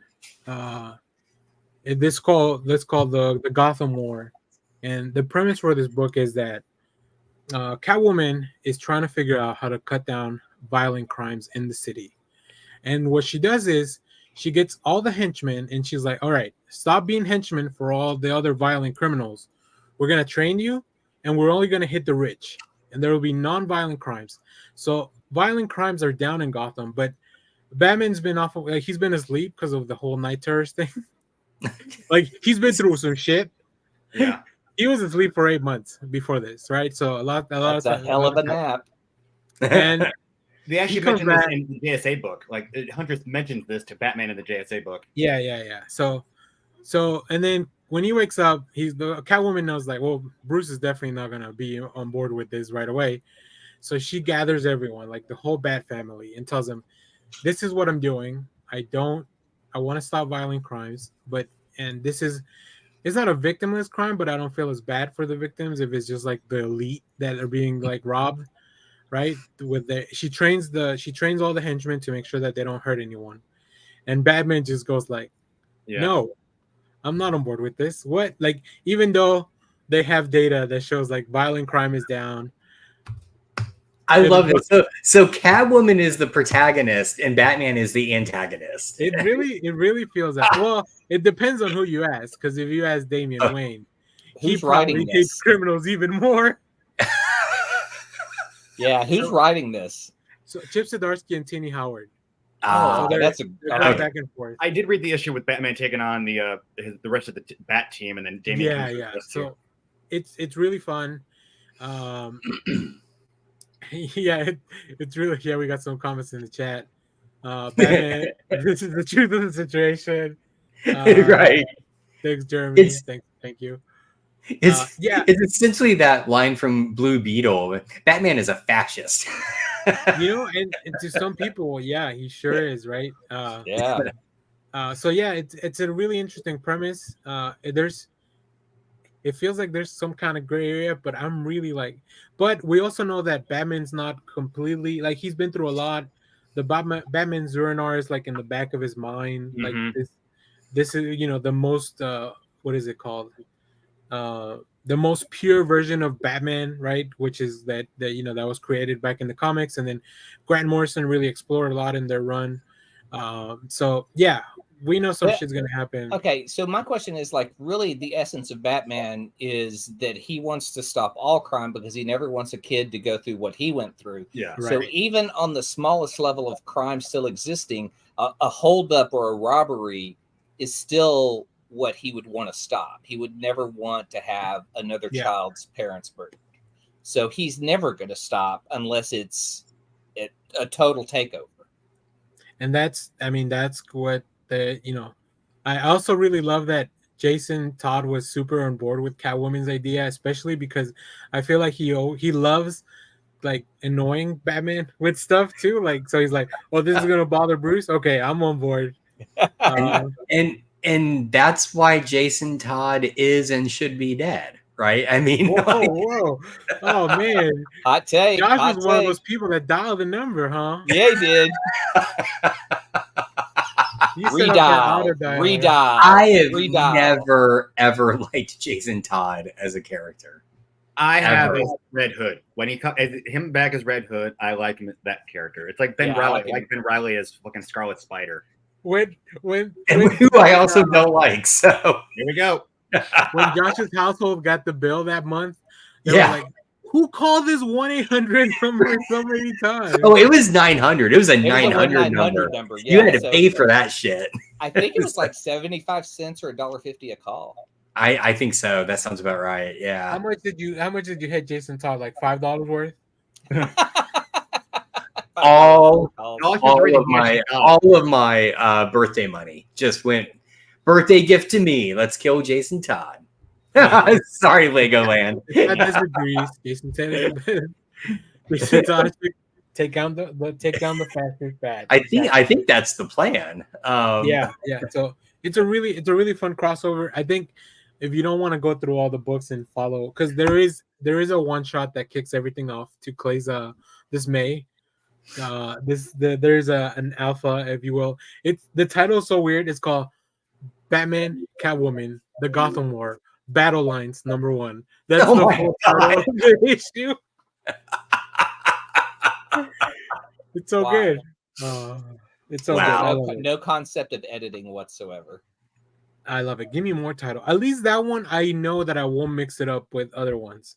Right. As opposed to all these Amazing Spider-Man or Captain Marvel Volume 1, right? So, all right, that's all I have to show you. But I am going through. I'm finalizing Chip Zdarsky's Daredevil run. I've read 1 through 6 of that last 14 issues.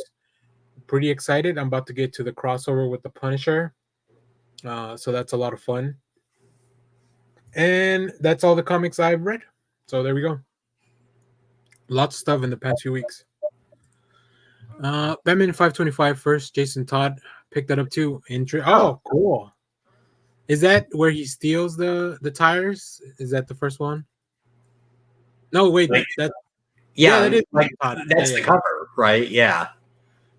Unless I don't know. It was the early 80s in DC Comics. It could have been the very last panel was that to lead into the next issue. So yeah. So that's the first appearance. right, yeah, Oh, exactly. okay. Exactly. No mention. Just cameo. Okay, cool. That's what they did to Apocalypse too. They had him cameo at the end of one of the New Mutants books, and then he fully first appeared. That's how they make you buy. That's how they make you buy 2 books because they're worth it. One's the first cameo, one's the first appearance, right? Exactly. Those bastards.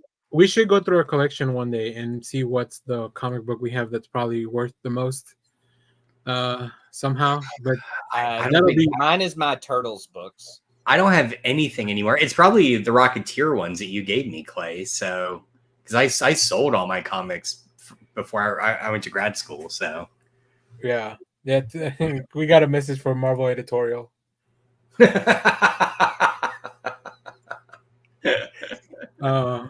Great. I've got a bunch of standalone stuff if you want to go through them. Yeah, let's go through. We got some more time to fill. Lone Wolf and Cub. Oh, this was back in '89. First Comics was putting out prestige format books with standalone stories that are great, and you can pick them up at half price books. super cheap, and this one has 2 standalone stories in it, and they're always good. Guardians of the Galaxy, Dream On. Interesting because a lot of what Marvel does is they'll do an original story and then a backup story from an old comic. So this one has one where the Guardians are trapped in a essentially a simulation and have to get out. But the backup story is the origin of Taserface. So if you enjoyed Taserface from the movies, this is the original, which I come to find out, who's in the original Guardians? Is it Jim Valentino who did all those, Kyle? As the artist? The original Guardians, Jim Valentino did most of the writing on those. Yeah. And art, I thought too, for a while. Up until about like the issue 20 something, I think. Yeah. So I read the origin of Taserface and looked it up. His son came up with that name. That was how he used it. He was like, well, I figured there was a lot of characters like Two-Face. Why not Taserface? You know? So that's how Taserface was born. Boy, does that explain a lot. Yeah, but at least in the comic books, Taserface made sense. In the movies, it was like, what the fuck? Hey, they just got some Terran words. Real quick, Clay, Lone Wolf and Cove got great movie, Shogun Assassin. Okay, I don't think I've seen that. You can find a lot of those on Max now. Okay. Cool. Oh, all right. Yeah, they have a lot of the Lone Wolf and Cub movies. I already talked about this. I don't really give a crap about Ghost Rider and Wolverine. Those just really, they're like the 2 coolest characters in Marvel. What the hell? What's wrong with you? Yeah, and that's a padded book of, I just want really the Fall of X books. If I'm just gonna get to the ones I enjoyed, which is none. X-Force. This was interesting because this kind of shows Colossus is not really, or he kind of helped the setup of the Fall of X. And they don't explain it, but they show everything in here, and then how he leads the X-Force team, because they're not there when Nimrod attacks. So he sets up them being away and then has them transported from Krakoa to the final page, and I'll let you figure out what happens. Because I'm behind. Who's in that roster? Do you know? Sage, Deadpool, Jesus, it's the most violent. Jesus. Damn. I never thought. I guess he came back with a vengeance, huh? I mean, hey, it's comics, wouldn't Jesus canonically be a mutant? Oh man, can you imagine when he comes back in his resurrection egg? Tell me, wow. Tell me your name, X-Men. I am Jesus H. Christ. You just wrote a Garth Ennis comic. Garth Ennis would write that It is book. that simple, folks. You can also write a Garth Ennis comic. You can. That's amazing. I love it. A weird, distorted version of Jesus, and it's Garth Ennis. Yeah. Realm of X, what I love about this book is I am a big fan of Marrow. So it's always great to see her return in the books. And again, this is another tie-in. Magic may have lost her powers. They're definitely on the fritz. Yeah. And so you just see how her character is when she doesn't wield the power that she's used to. I like the fantasy aspect of that one. Yeah, because I think Torun Grumbeck does I think she does very good work with that fantasy. She's also writing the Red Sonja that I'm reading currently, so it all plays out. And I like seeing Dust being used like really well. I think. Yeah, because I don't really remember that many Dust issues. This is Invincible Iron Man 9. This kind of sets up before the wedding, like how he and the White Queen are together, but it's in the middle of what's going on with Tony, so you're just kind of thrown in the middle of it, and you kind of have to figure it out. And that's what I hate about these tie-in books. It's like it kind of ties in, but you don't really need it. What I do like is how Emma Frost calls him Anthony. Yeah. And I'm like, ooh, I need to see that in live action. I feel kind of bad, but the whole that X-Men issue we all read, it's both killed any desire to read X-Men or even the Iron Man book I was reading. I'm just kind of the Hellfire Gala. Yeah, I'm like, Really? I'm out.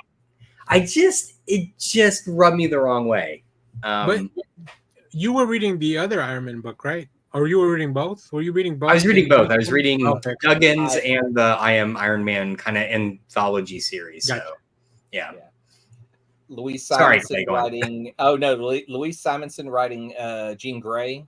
Yes. This is another part worth picking up. This was good. Let's see here. What other books do I have on here? I found a couple of other standalone Marvel Premiere books. Jack of Hearts. I know Kyle's a big fan of that character. Marvel Premiere 28 with Legion of Monsters.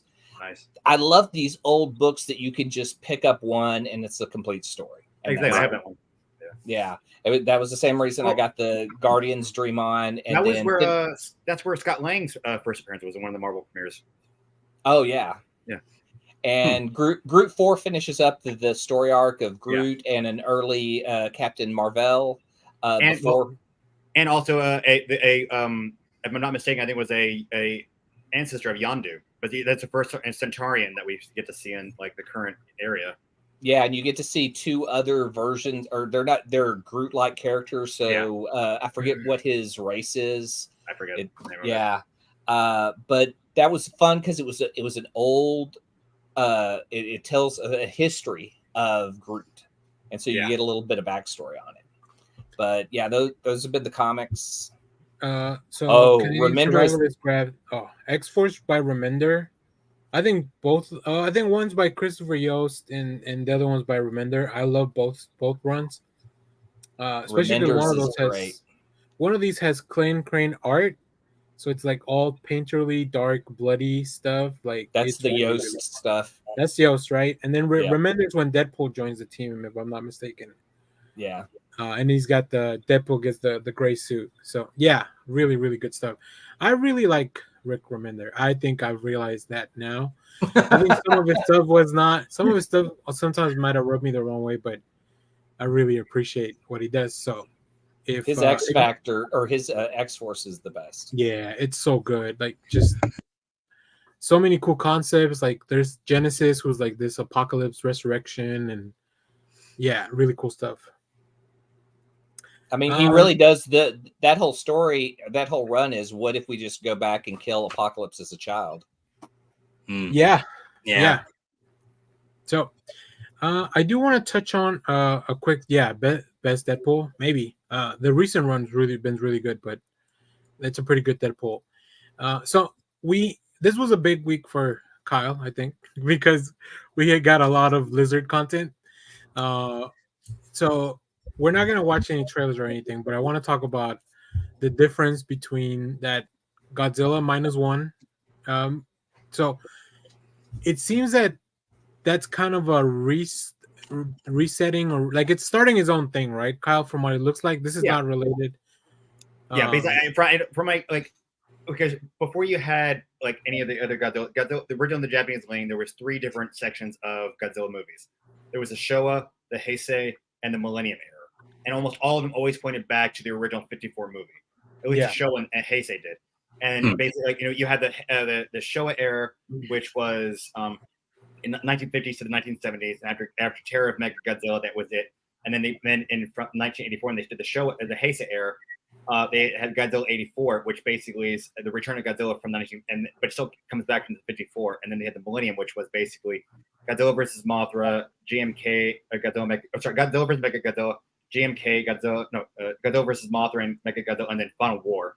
And then they started kind of doing their own little thing, which Shin Godzilla didn't even tie into the original 54 movie. And this new one is basically, I think, it's basically its own original, from what I know of it, is them basically, after World War II, they're kind of rebuilding. It takes place in 1947, and Godzilla is another creature that's been created by the testing of nuclear weapons. So now, I really like the trailer talks about like the reason it's called -1 is because the introduction of Godzilla kind of brought humanity. Like this takes place after the war, right? Yeah, so Japan is already kind of at zero after all the destruction from the bombs, but then Godzilla comes in, which is like another weapon of mass destruction, and so that's what the -1 title refers to, which I think. So we could watch the trailer because this is from Toho. Like Toho's not a struck Yeah. company as far as I know. Well, But I try to do a review. I try to do a reaction to it and upload it, and YouTube copyrighted it right away. Oh so my god, really? Wow. Yeah, yeah. The Toho is very I don't want to say litigious, but they're very careful with like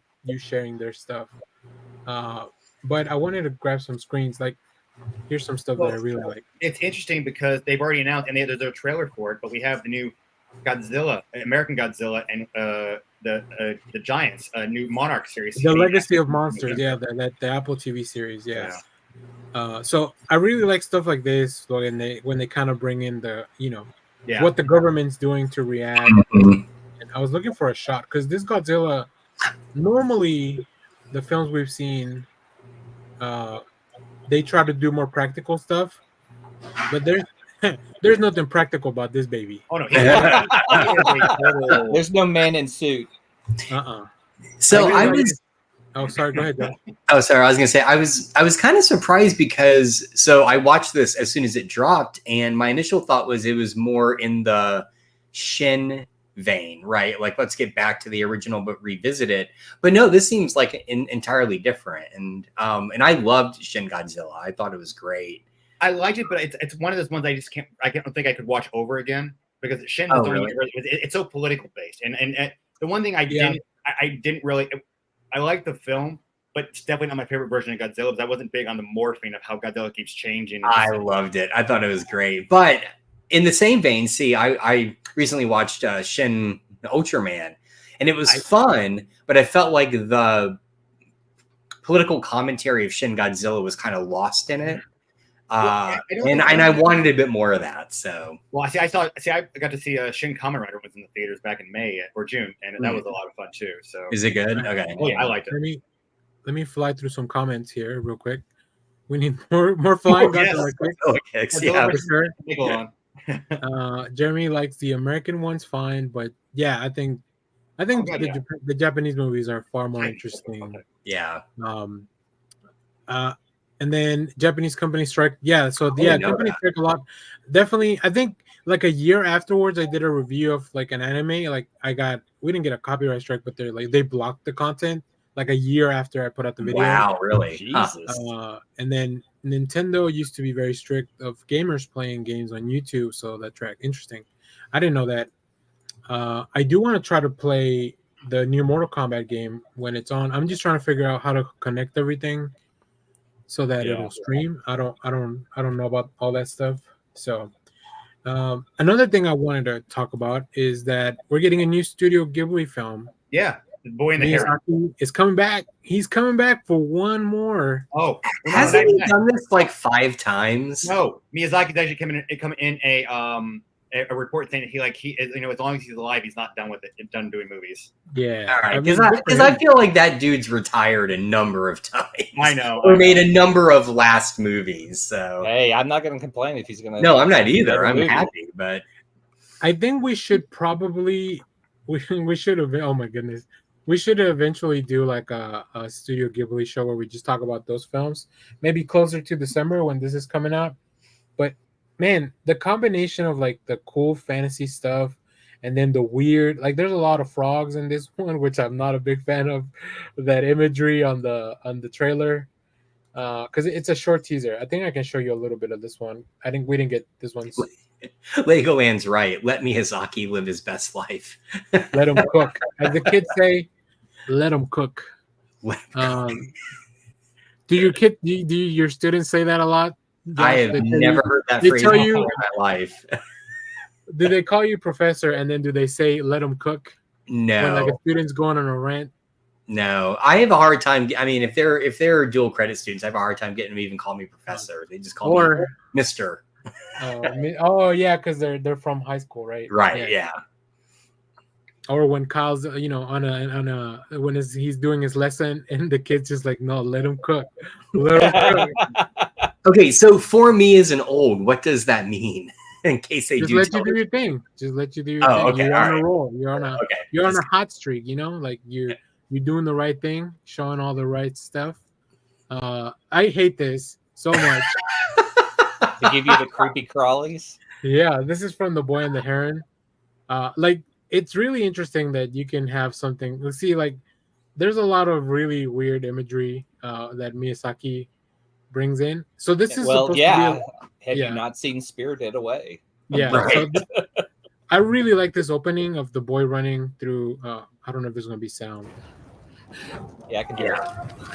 Oh god, Like the animation looks so cool, like with it the reminds me a fire. little bit of that scene reminds me of Grave of the Fireflies, but it looks like it's taking That's place. kind of what I was thinking too. Yeah. Yeah. So I think we should take advantage that we have. I think all the Ghibli movies are still on Max, if I'm not mistaken. Yeah. I don't think they've been replaced by 90 Day Fiance International yet. Oh, jeez. Oh, but they will be. They will be. They will be. Yeah. I've got some news I heard, and you guys might have heard too. The fact that SAG actually made a deal with AMC to continue work on the Walking Dead franchises. Oh, Nobody asked interesting. for that. No, and this is actually legit. I can put the link. This is on Variety, on Nerdist, on comicbook.com. It's legit. SAG actually made a deal with SAG to actually continue work on the Walking Dead TV series. Those stories need to be told, Clay. No. Yeah, you know, is it ironic that The Walking Dead just refuses to die? I know. Well, I know. mean, this week starts the new Daryl show. Does it? It comes out this weekend. Yeah, it's we go. probably already There we out on go. AMC+. You know, the whole 10 seasons of The Walking Dead pretty much were the Daryl show. Yeah.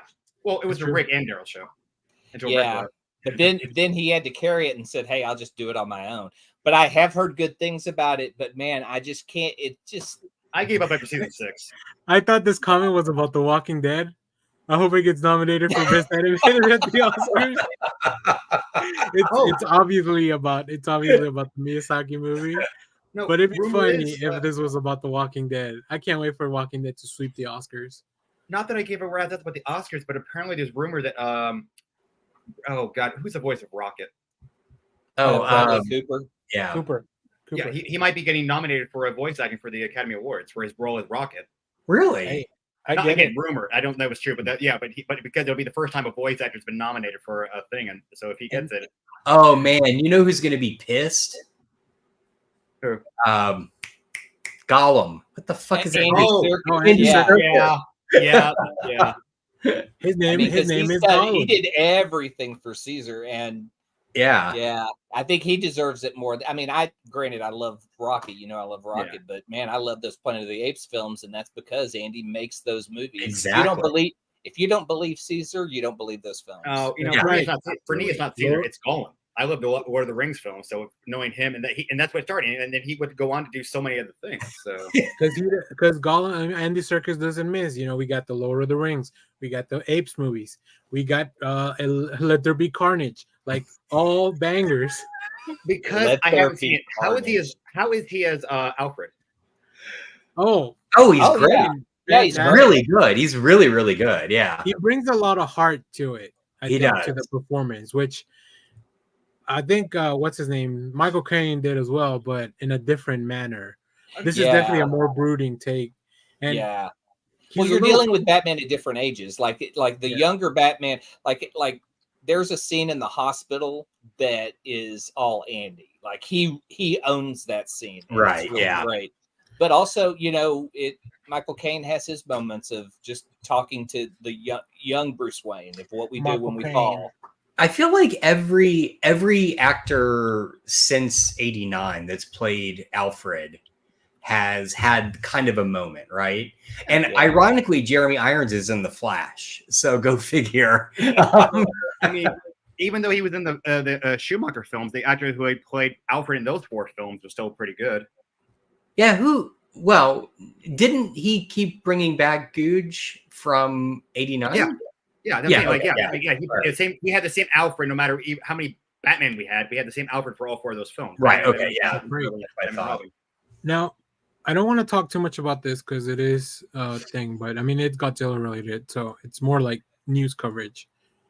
John Goodman's in this fucking show, and I'm very excited because he's probably reprising his role He is. Yeah. He is. I watched the show. From- Okay, so He is from Kong Island? from Yeah. Kong Island. So Nice. the series is going to take place amongst different time periods. And they're finally doing the thing that we all wanted, which is Kurt Russell is the older version of the same character that Wyatt Russell, his son, is doing. Oh wow! Yeah, That About is time. cool. So He let's does see. look so much like his dad. I know. He isn't at the Snake Plissken level yet, though. And then the kid, like I think both of the protagonists are the kids of what's the name of the character that said let them fight, and then he sacrificed himself. I know. Oh, I need yeah. to remember. Yeah. Oh God. Yeah, I'm not even gonna attempt to remember because yeah, but I think that's kind of the premise. But yeah, I was cool that Wyatt Russell is the I'm trying to see if I can find a screenshot of that. But anyways, whatever. We'll probably review this when it comes, but after it comes out. They don't get anything prior to it. Let's see. There's never been a bad Alfred and Batman any movie. Probably so. Yeah. And we Ken also learned. Watanabe? Is it Ken Watanabe? Yeah. Yes. Yes. Thank you, Claire. I'm glad somebody else can also Google. And yeah, Terrence Strong Google should get Foo. a nomination for his minutes in the Emmys or something.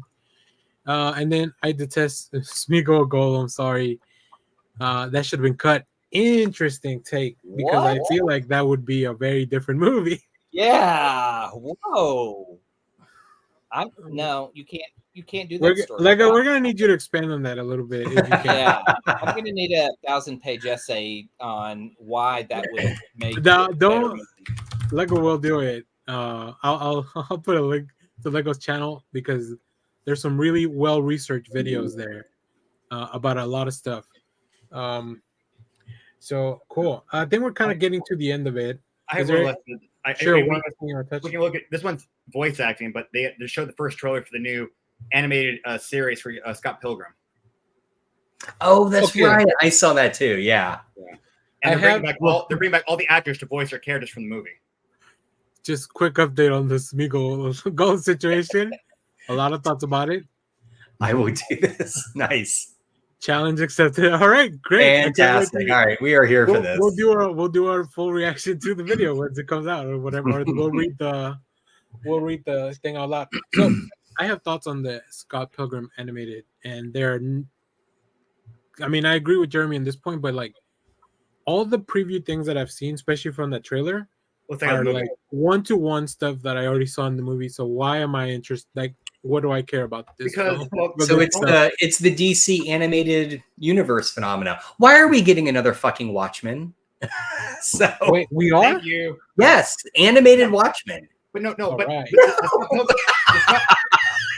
the Scott Pilgrim thing is a series, so that's what they're probably going to make. They're probably going to take the movie and extend it out like the book was more like. Okay. That's all I can guess. That I mean, It failed in the box office and has a cult following, but does it have enough push to If have Scott, an ongoing? well, I say this: Scott Pilgrim, the movie, got released way too early. If it had been like 10 years later, I think that movie would have like kicked ass. It would have killed it in the theater. Yeah, but like the actors you have in there, that's at their beginning of their career. So you're Yeah. seeing like Michael Cera's probably the biggest thing in there at that Even- moment. But you've got Brie Larson, you've got Well, people knew who Brandon Routh was. Brandon Routh. Chris Evans was already Chris Evans, Fantastic Four. mhm. Audrey Plaza. Aubrey Yeah, Plaza's the best in that. she's I good. do- Well, and oh, you guys already said No, Brie Kieran Larson, Culkin. right? I knew Yeah. Kieran Culkin for the independent movie scene, so you know. I Oh, knew- and Mary Elizabeth Winstead, who we Yeah. love and everything. Love it. Yeah, Lucy McLean, Lucy McLean in the Well, best Die Hard movie. Jason General Sin- Schwartzman. I can't. I know we're not going to promote, but I got to say General Syndulla. Oh yeah. We'll probably talk about the show once it's done. Yeah, But yeah. I did not know she's married. I didn't realize she was married to Ewan McGregor. Yeah. I did Now not they're know both that. in Star Wars. Blew my mind. Bill Hader's also the voices in Scott Pilgrim. Voice He of- does Oh, all the really? other voices. He Does all just the does voices. every other voice. Oh no, Jason Schwartzman. Everybody else. Yeah. Yeah. Danny said that. Okay, sorry. Cool. But yeah, I don't know. Like, I guess I'm also not like the biggest Scott Pilgrim person. Oh, see, I ended up showing the movie to my high school students last year, and some seen it, some hadn't. But I rewatched the film, and I fell in love with it again. So Yeah, it's one of our faves in this house. I mean, I love Edgar Wright, but everything about that movie pays off. That Yeah. was also very early Edgar Wright, I think, right? No, Yeah. that was after he. Well, that was his fourth film. Yeah, Oh, okay. No, hold on. I don't think he'd already done Shaun of the Shaun of the Dead and Hot Fuzz, but I don't think he had done End of the World yet. Oh, okay. Okay. Yeah, it's 2010. So Shaun of the Dead was 2004. Hot Fuzz was 2007. The World's End was 2013. Yeah. All right. So rank real quick for me. Rank those three films. World's End is at the bottom. Yeah. Yeah. Really? I like Shaun of the Dead, Hot Fuzz. It's basically in that order, yeah. Although Shaun of the Dead and Hot Fuzz are really close. I mean, and I'll put Baby Driver as an S tier with Shaun of the Dead. See, I still need to see Baby Driver. I don't like Hot Fuzz as much. I think I like The End of the World better. What? That's amazing. Wait, why? I'm really curious. Yeah. I'm in awe. I mean, it's been a little while, but it I think too long. But I have the Hot Fuzz soundtrack on vinyl from Mondo. Oh, nice. Yeah. I've got both with the Jock art, and they just dropped the third album for The World's End, and it's got Jock art, so I need to get that as well. I don't know. Sean may just be I need one. to watch One Piece. I've heard that's good. My friend Robbie says he's been watching, but I didn't want to talk about it too much, but I haven't watched the full show like that in a while, and I'm not even a fan of the anime or the manga. I've never seen any of the anime or read the manga. I know of it. It's good for people that don't know anything about it, I think. Have none of y'all watched Last Night in Soho? Not yet. I've been meaning to. It feels like really good. Okay, I do want to watch it, and it's been on my, and I like Anya Taylor-Joy. I think she's great. So yeah, and it's Matt Smith's also in that film. Matt Smith fucking kills in that. He's so good. Literally, no. So well, spoilers. But my complaint about World's End is that I don't mind the darker undertones of it. It's just that I feel like it didn't stick the landing, and all the humor felt very forced. Whereas in the first two films, it's very natural. I mean, and the humor in World's End just felt off. I guess it doesn't have Bill Nighy, so maybe I need to rewatch them. I know for sure it is like I plan to rewatch all three of them, but that is the one that I think I most want to revisit because just to see if I'm misremembering it. We'll save it for our Edgar Wright episode. There you go. Also Spaced. ST. Oh, Spaced top. Yeah, you're right. Spaced is for me the very top of the. And I think the problem with World's End is also because you have such a friendship between Nick Frost and Simon Pegg in real life that Simon Pegg's playing kind of an asshole in that movie, and it doesn't pay off until the end. So it's not as enjoyable as seeing them fight zombies together. Right. Right. It's not an Edgar Wright film, but it does show the friendship between Nick Frost and Simon Pegg with Paul. I knew you were going to go there. Paul's pretty funny. Yeah. I mean, Kristen Wiig. You've got Bill Hader in that one as well. Jason Bateman. Sigourney Weaver. Bateman. Oh, I forgot Bateman was in it, and then Seth Rogen. Spaced.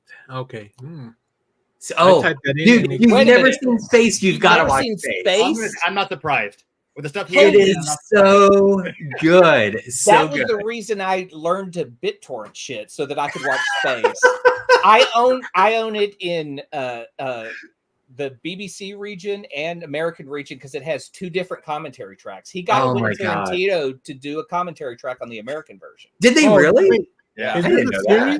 Is this a series? Yes. Yeah, it's 2 seasons, and the thing to keep in mind, Danny, and especially I need your thoughts about this.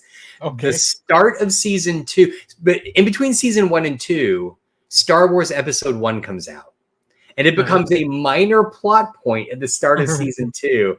And I would love to hear your thoughts on it because I think it's the way the show approaches it is much more our generation's response to it rather than your generation's response to it. It is a next series. It is definitely about our generation. The best way to put it is Simon Pegg in the show is a wannabe comic book artist who works at a comic shop and basically I think he's done like one independent comic book, but other than that, he's like broke and has to move with this girl to pay his rent. And then Nick Frost is one of his best friends who is a military nut.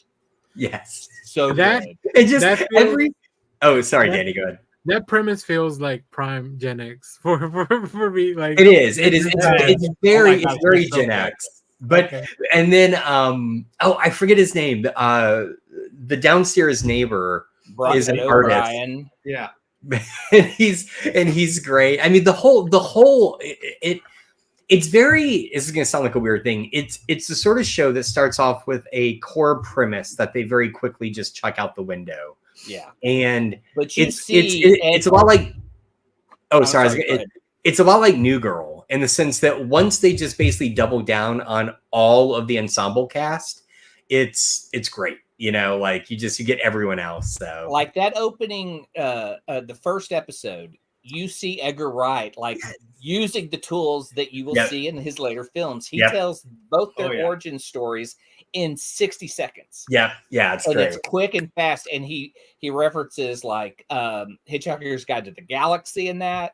He references The Shining in the first episode multiple times. There's a whole episode that is basically just pre Shaun of the Dead. It's him prepping to do Shaun of the Dead when his Tim is playing Resident Evil. Yep.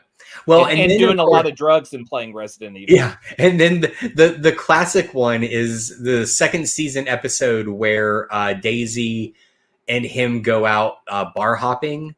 Yes. And then they meet up with like the ruffians. It's a perfect closed loop story, that episode. It's great. Yeah, I think what I love is like Daisy learning dudes being dudes. Yeah. And that's like even Brian doesn't know how to hang with guys, but they have a moment where they do wrestling. Yeah. Do the slow motion. And he immediately knows what that means and like responds to it. Yeah, it's so great. Yeah, but Mark Heap plays Brian, and so he's been in Green Wing. He's done a ton of British television. I love him in Upstart Crow. He plays basically Shakespeare's rival, and it is such a different character than say Brian from Spaced. He's very smarmy and very learned and very like pointed in his actions. I don't know. It's fantastic. So I mean, that show is so quotable. There's like that may be my favorite TV show of all time. It's certainly in my top 10. Yeah. And like even in the first episode, he does T2. He does a Terminator 2 reference. Yeah. I mean, there's just so much Gen X stuff that I appreciate in it. And yeah. I feel like oh, good. And you get the person we're trying to promote this to is not even here. Yeah. Yeah, I know exactly. He like noped out. He's like, I don't need your Gen X bullshit. So I can go through some TV stuff if y'all want me to. Go for it.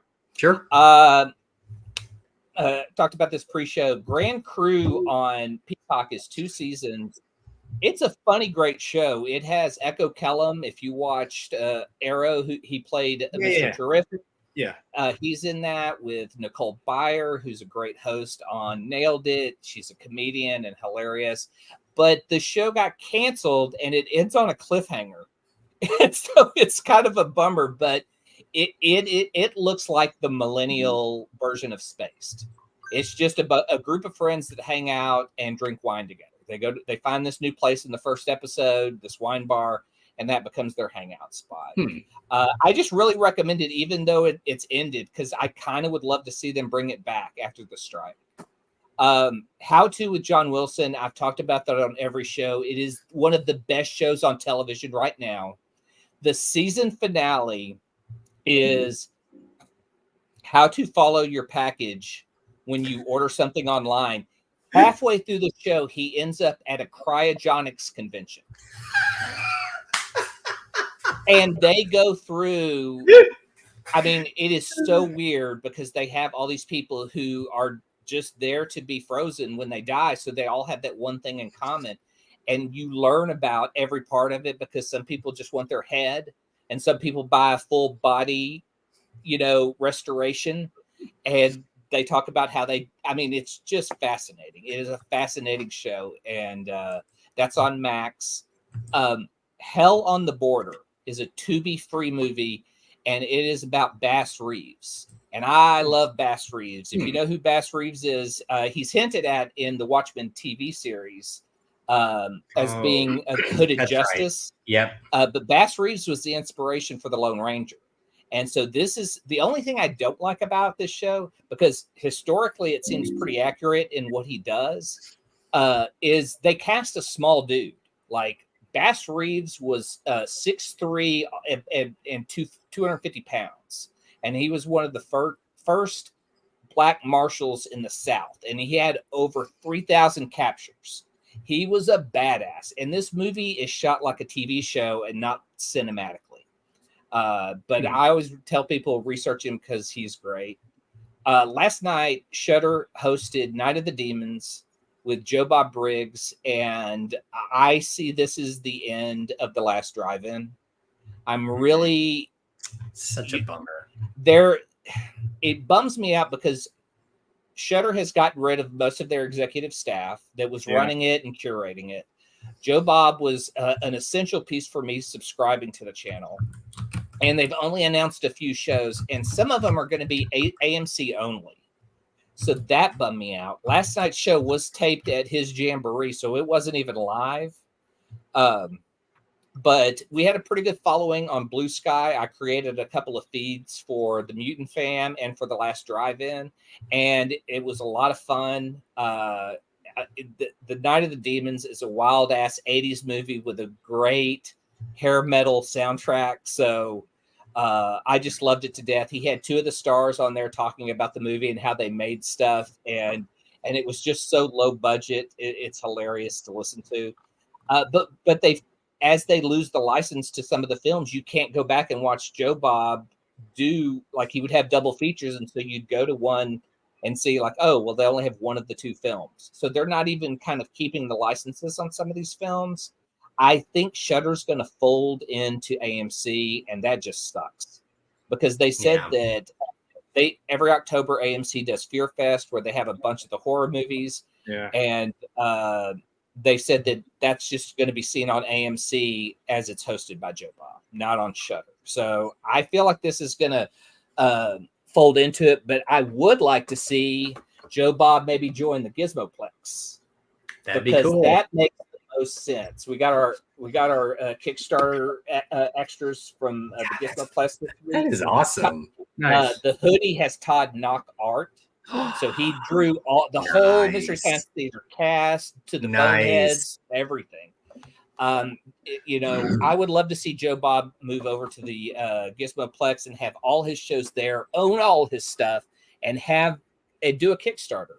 Have a Kickstarter that, because then that money goes directly to him. That he'll have to do what Joel's done and administer all this stuff. But there's already an app in place for people who love these kinds of movies. So that's my thoughts on it. I really hate that he's leaving. I don't know he's leaving Shudder. I'm just getting the vibe from the programming that they've done so far. Right. The last thing is I watched we were talking about good, bad movies. I watched Bad. And I don't know, you could probably pull up the trailer for this. The Leprechaun's Curse is a movie from 2021 where the leprechaun's not even a small guy. It's a tall dude, and none of the scenes make sense. None of the actors have chemistry. None of the dialogue is worth a shit. The director inserts herself in the movie halfway through that becomes a plot point that it doesn't make any sense at all. And so Shelby and I were just fighting to get through it, but it was just so bad watching this tall leprechaun try to get his gold and then going around killing people. I don't know, maybe the worst film I've made it all the way through. That's saying something. I know, and it's like, so if you have a bad film and you don't think it could get any worse than your bad film, watch The Leprechaun's Curse. I think it was free on Tubi. Just a trash heap of a movie. I would hope it's free. Yeah, right, it better exactly. be. And what's worse is it's a sequel. There was another one that I'm wondering, did they have a tall leprechaun in that one too? Is there a reason this leprechaun's tall? Maybe the sequel, maybe the prequel was better. It has to be, because this is the worst film I've ever seen. Nice. All right, we're running a little long, but we were having a good party. So, yeah. Let's talk about recommendations and get out of here. Yep. Clay, I'll let you go first. Just keep going. I love Something is Killing the Children. I mean, I talked about it earlier, but it was in my library, so you can easily check it out. Again, it's James Tinian the Fourth, and I think it's Boom Studios doing it. Yep. Great book. Went out to Zeus this Oh, Wednesday. damn it! You stole mine, you son of a bitch. And my buddy David Hopkins. This will be a combined here. All right, that sounds combined good. recommendation. My buddy David Hopkins has been writing fantasy. He's done comics. He's moved into fantasy. This has been his thing. Like, look at this. So if you're a fantasy reader, I highly recommend it because I've loved his writing, and I can't believe this isn't freaking awesome. He's been putting them out in digitally on Amazon. But go to Zeus. Pick it up. There it is. Dude, I was just there and I didn't even see it. Really? Yeah. I mean, it's my fault. I kind of raced in, got my books, and ran out. So. Well, he had a sighting on Wednesday. We hung out. I haven't seen him in like over a decade. He was a guy I met through Fanboy Radio back in the early 2000s, and we had gone to Comic-Con together. And the dude has wanted to write and stuck to it, and this is a great result of his work. And I really recommend it. I hope people pick it up. Nice, Josh. Anything else to add? No, that was mine. Kyle, what do you got?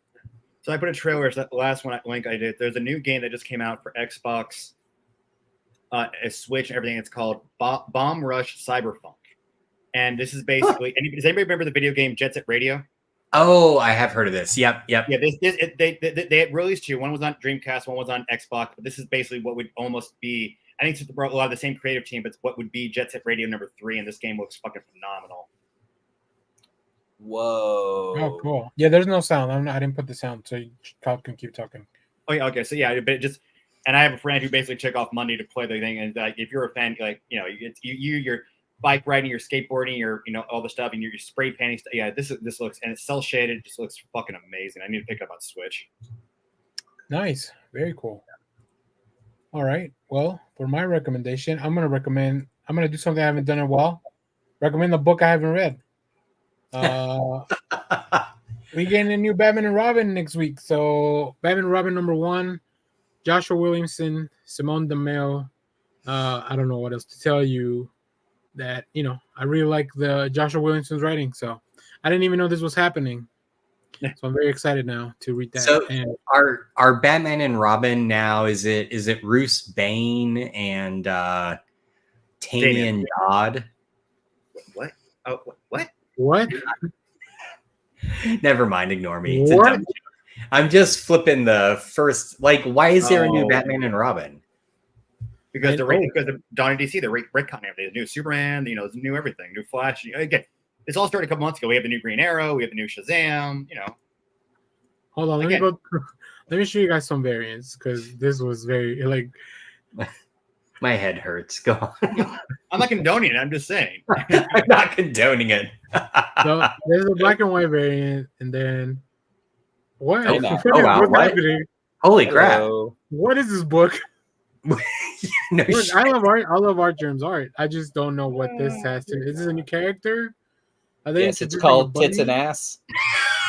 That's that. I mean, is that like Boots and Cats? Yeah.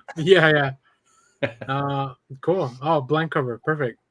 Oh, that's nice. I like that. Yeah, that's nice. I'll get something at the next convention. Cool. Well, I think that'll do it for our show. Do you guys have any last words well, not that I'm gonna kill you all after this or anything like that? No. These hosts will self-destruct after this message. Danny suddenly walks into my office in the background and just stabs me in the back. That'd be crazy. Can you imagine if I had pre-recorded all this to show it? That would be very weird. How'd you get all the pauses correct? It's incredible. Yeah. All right. Well, cool. Thanks for everyone for watching. Let me go through. Let's do that. Thanks, Canadian Survivalist, who recommends Mr. Rager on Netflix. I don't know I've never heard of that show, but okay. Legoland, Leonard Kim, Jeremy. I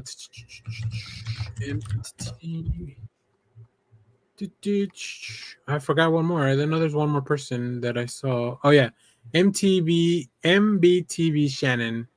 So yeah, thank you. I appreciate that. Thank you for Fred, coming. thanks for the 2,000 subs. We'll keep going. Like I said, we're not planning on stopping there. Yep. But yeah, this has been a lot of fun. So we'll catch you guys later. See ya. Peace. The most important thing in life will always be the people in this room. Right here. Right now. Salute, mi familia. Salute. Thanks everyone for watching. Oh yeah. Clay. Hell, Bebo. Josh. Simon Center, get the fuck out.